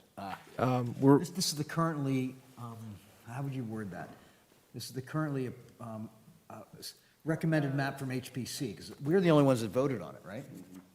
Yes, because do you remember our conversation with Paul with the certified letters and the zoning change? He seemed to think it needed to be like noticed legally, so you might want to talk to him. This would be a notice. Certified Yeah, letters, right? and this is, this is what we had discussed is, look, the worst, as someone that's going to be involved at the beginning and the end, if this gets to council, the last thing I want to say at a council meeting at the end of this process, if somebody comes and says, well, I didn't know about this, I don't want to be saying, well, you weren't legally required. It's like, flip. Well, they had that at the planning board, so Yeah. we want to get in front of it a little bit. Yeah. And it's not such a bad thing, and we can get out front of this, and I think, One thing I know it's like kind of the million-dollar question is that the National Register looks at the entire city as being a national historic landmark. And we're one of the few places that enjoys that designation. So where's the distinction between the whole city and our designated historic area? The map. That's the map. That's exactly what's on that map. But I mean, but the National Register doesn't say that historic district it says the entire city of Cape May. And Is a national historic landmark Right. as a whole. As a district. But so- within that that, we have a historic district, Exactly. which specifies, Jake, as you know, all the things we do for contributing properties and. But I mean, a lot of towns have a designated historic district, but they don't have that, Right, well, the whole city. Presumably, if you come to the meeting, someone can explain that, right? Yeah. and why we're really here to do a district map, even though the whole city is a National Historic Landmark. It either is or it isn't. Yes, that's right. Right. So, So this is really nice. So Chris has drafted the first part of this letter.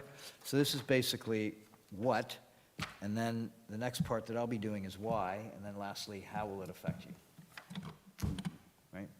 So the Good approach. question is, when do we, what do we think our time frame is for having this special meeting? By the time you get the letters, because you're going to what's the, certified letters, that's. fairly long notice, fairly long. Yeah, so I'm notice not period. talking about this month by any means. I think this is probably, no sooner than May. What's the requirement in terms of Early notice May, before a maybe? meeting? For legally Target early May? All right.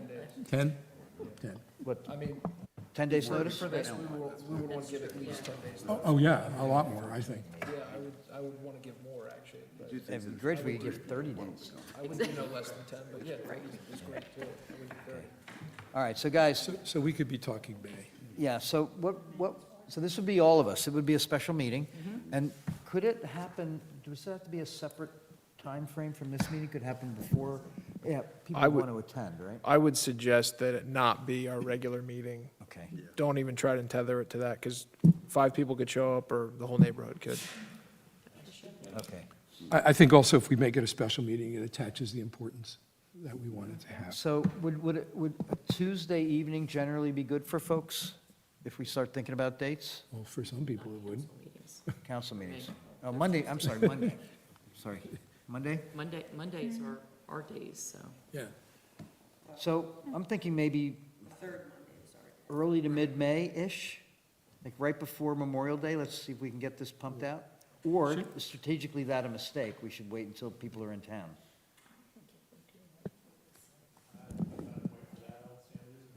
Say that again, Kevin? Okay. Sometimes it makes a difference, but May is a pretty, I mean, people are starting to be in here, right? So if you have an ownership interest in a house, you're generally going to be here in May.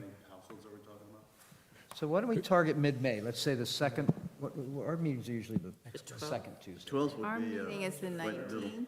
19th? Yeah, Shoot- so the shoot for- Monday before that is the 12th. I Shoot- can't make that night. Can't make but that I can't, but, there's other people. Okay, so maybe we do it after, so then that would be The Labor Day. 5th? Why don't we do, how long do you want it to be, John? I think that meeting, well, it depends on how many folks show up, Could right? be long, B. It could be 5 minutes, it could be 5 hours, right? I was thinking like 4 to 6. People, a lot of people are out of work, then they come, Yeah. and then can go out to dinner afterwards. Yeah, but let's pick a day first before we pick a time, right? May 1st,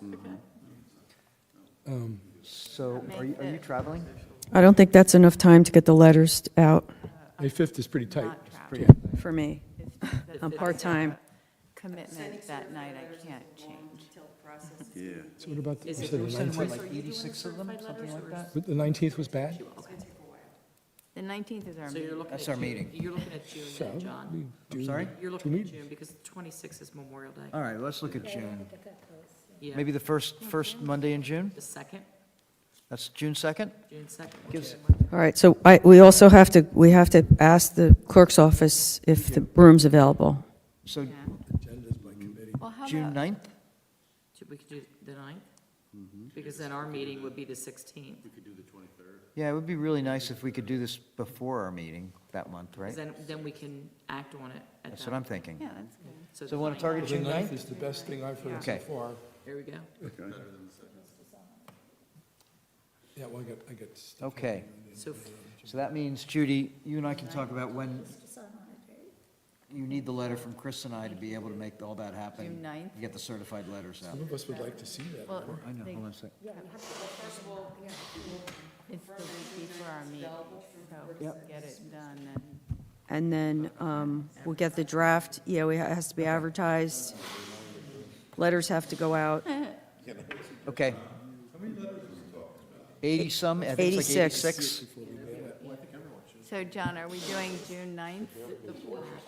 Yes, so right now, guys, As long as the room as is. long as the room's available. So guys, could you all please put on your calendars, could you save June 9th for this meeting? Let's say 4 to 6 on June 9th. sounds good. And we'll verify that, because Judy has to make sure the room's available. And what Chris and I will do is we'll get this letter done within the next 2 weeks-ish and get it out to you for all of you to look at and give you a few days to get back to us about any comments or edits? How's that sound? Do you want a red line copy? You can, Just kidding. I want purple. I like purple. All All right, Good. great. Sounds good. All right. Lastly, you may recall that at the end of the alignment workshop, we talked about having another one, but this would be to identify activities that we want to prioritize over the next 2 years, specifically the remainder of 2025. And one of them, of course, is this historic district map. But there's other things that are emerging. And I asked all of you if you would make a list of the things that you think are really important for us to be addressing, so that we can have a meeting to discuss all that and align around what are the outcomes we're seeking, and then maybe even roadmap a process for how we're going to get there. And that would be probably another 4-hour meeting. I will provide Mandy subs. You really know the way to our hearts, I did, don't man. you? Yeah. Pepper's on the side. Pepper's on the side. So I don't know when that's going to be. I think we ought to focus maybe on getting this district map done. And I'm thinking this is probably a July-ish thing, maybe even August when it's a little kind of hot. Hot. Yeah. Yogi? You all right with that? All right, great. Here most. All right, guys, any other comments, questions, thoughts to discuss before we adjourn the meeting? I just wanted to let the board know that on March 27th, the HPC will be arguing the appeal of that Hughes Street pool application that came in a few months ago.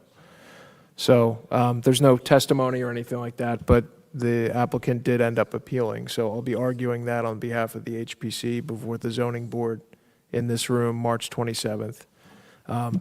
It'll be on live stream if you want to watch, and I'll certainly update everybody at the next meeting about the outcome. Is there any advantage to any of us being present at that meeting? There's not going to be any, kind of speaking part of that.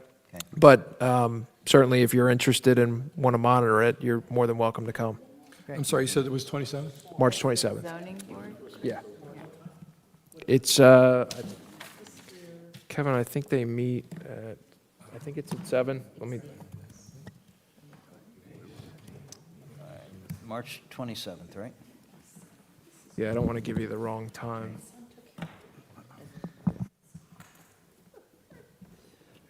While Chris is looking that up, anybody else have any other thoughts or questions, comments before we? No. At the meeting on the 27th, Chris is looking it up. It's the zoning board appeal. It's at 6 p.m. is when the zoning board starts. That's with zoning? Yeah. Okay. John? Yes. We also received this Right. in our packet. Is there Yes. one particular article we should read, or? No, I saw that too, and I thought, what is that? That's a Judy. Judy, tell us about this, this. Yeah, I just included that. I thought you might like to review some of the projects that are going on nationally. There's a couple of African-American projects that I thought were kind of interesting, and that is a national historic preservation conference that was, I think it was Texas? So it's just for your information. So one other. Comments about Saturday? Yes, so one other comment, guys. I would strongly encourage all of you, if you can, to make one or both days of the June 4th and 5th State Historic Preservation Office annual workshop. There were 4 of us who went to, actually, the first half of the day was all legal stuff. It was very interesting, believe it or not. You messed with HSP? Yeah. It was a good day. No, it was a good day. We learned a lot. I thought it was really, I mean, Judy, it was really good, don't you think? Yeah. Aside from some of the food snafus and things, yeah. And I think that we were probably about 20% of the topics. In the positive light, We were. Cape May was really highlighted. It was wonderful to be there. All the legal stuff that they went through, the national stuff, the state stuff, I think we're actually already in the right place, probably in 80% of the stuff, and at least we have an answer for the rest of it, And I mean, to me, it felt good to be kind of feeling like, I think we, there are other places around the state that clearly don't. without feeling in any way superior, we just felt comfortable. It was a feeling that we're we're definitely following the right tracks to the goal. So guys, I'm going to strongly recommend something else. In fact, if you'd like me to, I'll get copies of this for everybody. This is an extraordinarily important document, the municipal land use law, and it defines exactly what we're supposed to be doing. And there are sections 107 through 112 that are directly related to our work. I really would like to make sure, if I could mandate it, I'd give you this a homework assignment, but this is important I stuff. think we can find it. You can find it, yeah. And interestingly, this Open Public Meetings Act is also quite interesting, less interesting than this one, but, so they want us to use Robert's Rule of Order and all that sort of business. Right. Can that be sent to us? Yeah, yeah, I'd be happy to scan this and send it to you. Great. Yeah. On sort of a related subject, and it's going to come up actually maybe Tuesday. I think there's one question I posed to you, Chris, kind of came out of this session. Kevin? On Tuesday, Kevin, could you put your mic on? Thank you. I guess one of these days I'll remember that. On Tuesday, we have a project coming up, and it's one that the applicant has been cited by our code enforcement people. They're coming in with a plan to do some updating to the site, but it's minimal. They're not attending, at least yet, to safety issues as well as what I'll call aesthetic, appearance issues. And I asked the attorney, I gave you her card, I said, do HPCs have policing powers? And the reason I asked that is it's clear that there's some level of policing power that the HPCs do have under Article 4 of the Constitution and under the appropriate equivalent in the state constitution. So the reason I bring this up is I think one of the things we're going to probably have in the conversation with the applicant on Tuesday is you're not going far enough. This is not acceptable. And furthermore, you need to do something with your facility. It's an eyesore. It's got, additional safety issues that need to be addressed just because they're part of a citation already issued to you. And there are others that clearly affect the appearance of the site, the functionality of the site, that are inconsistent with our standards for our historic district and so on and so forth.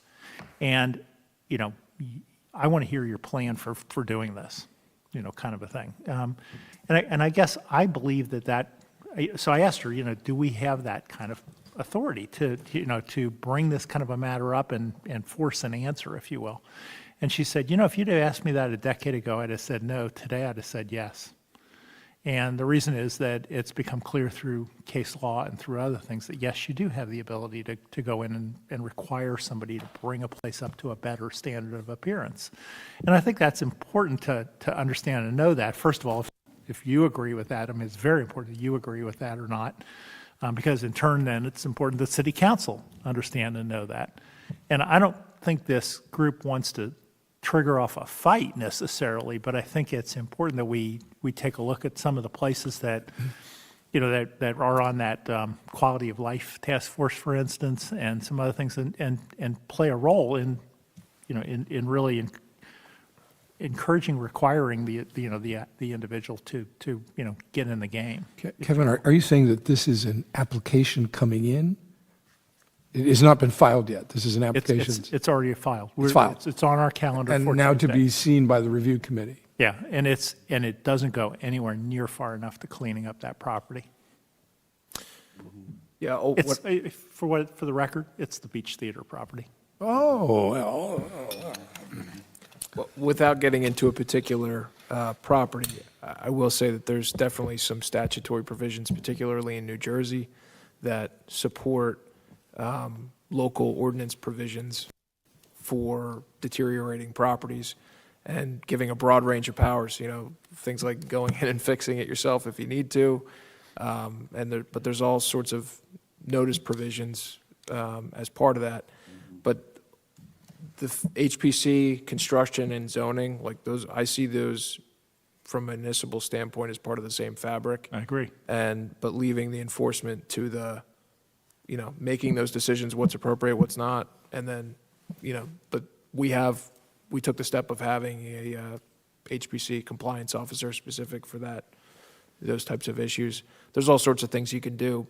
The best thing to do is to, if you see a gap in the code, to, fill it in. So that's what I would say about that. But yeah, largely I agree with that. Okay. And you're also working on a demolition by neglect ordinance, because we don't have one, right? Well, I think there's an opportunity for strengthening the city code, to provide some options there if the city needs that. That has nothing to do with us, right? No, not necessarily. Good. It might, depending on what happens yeah, I guess to a property. Yeah.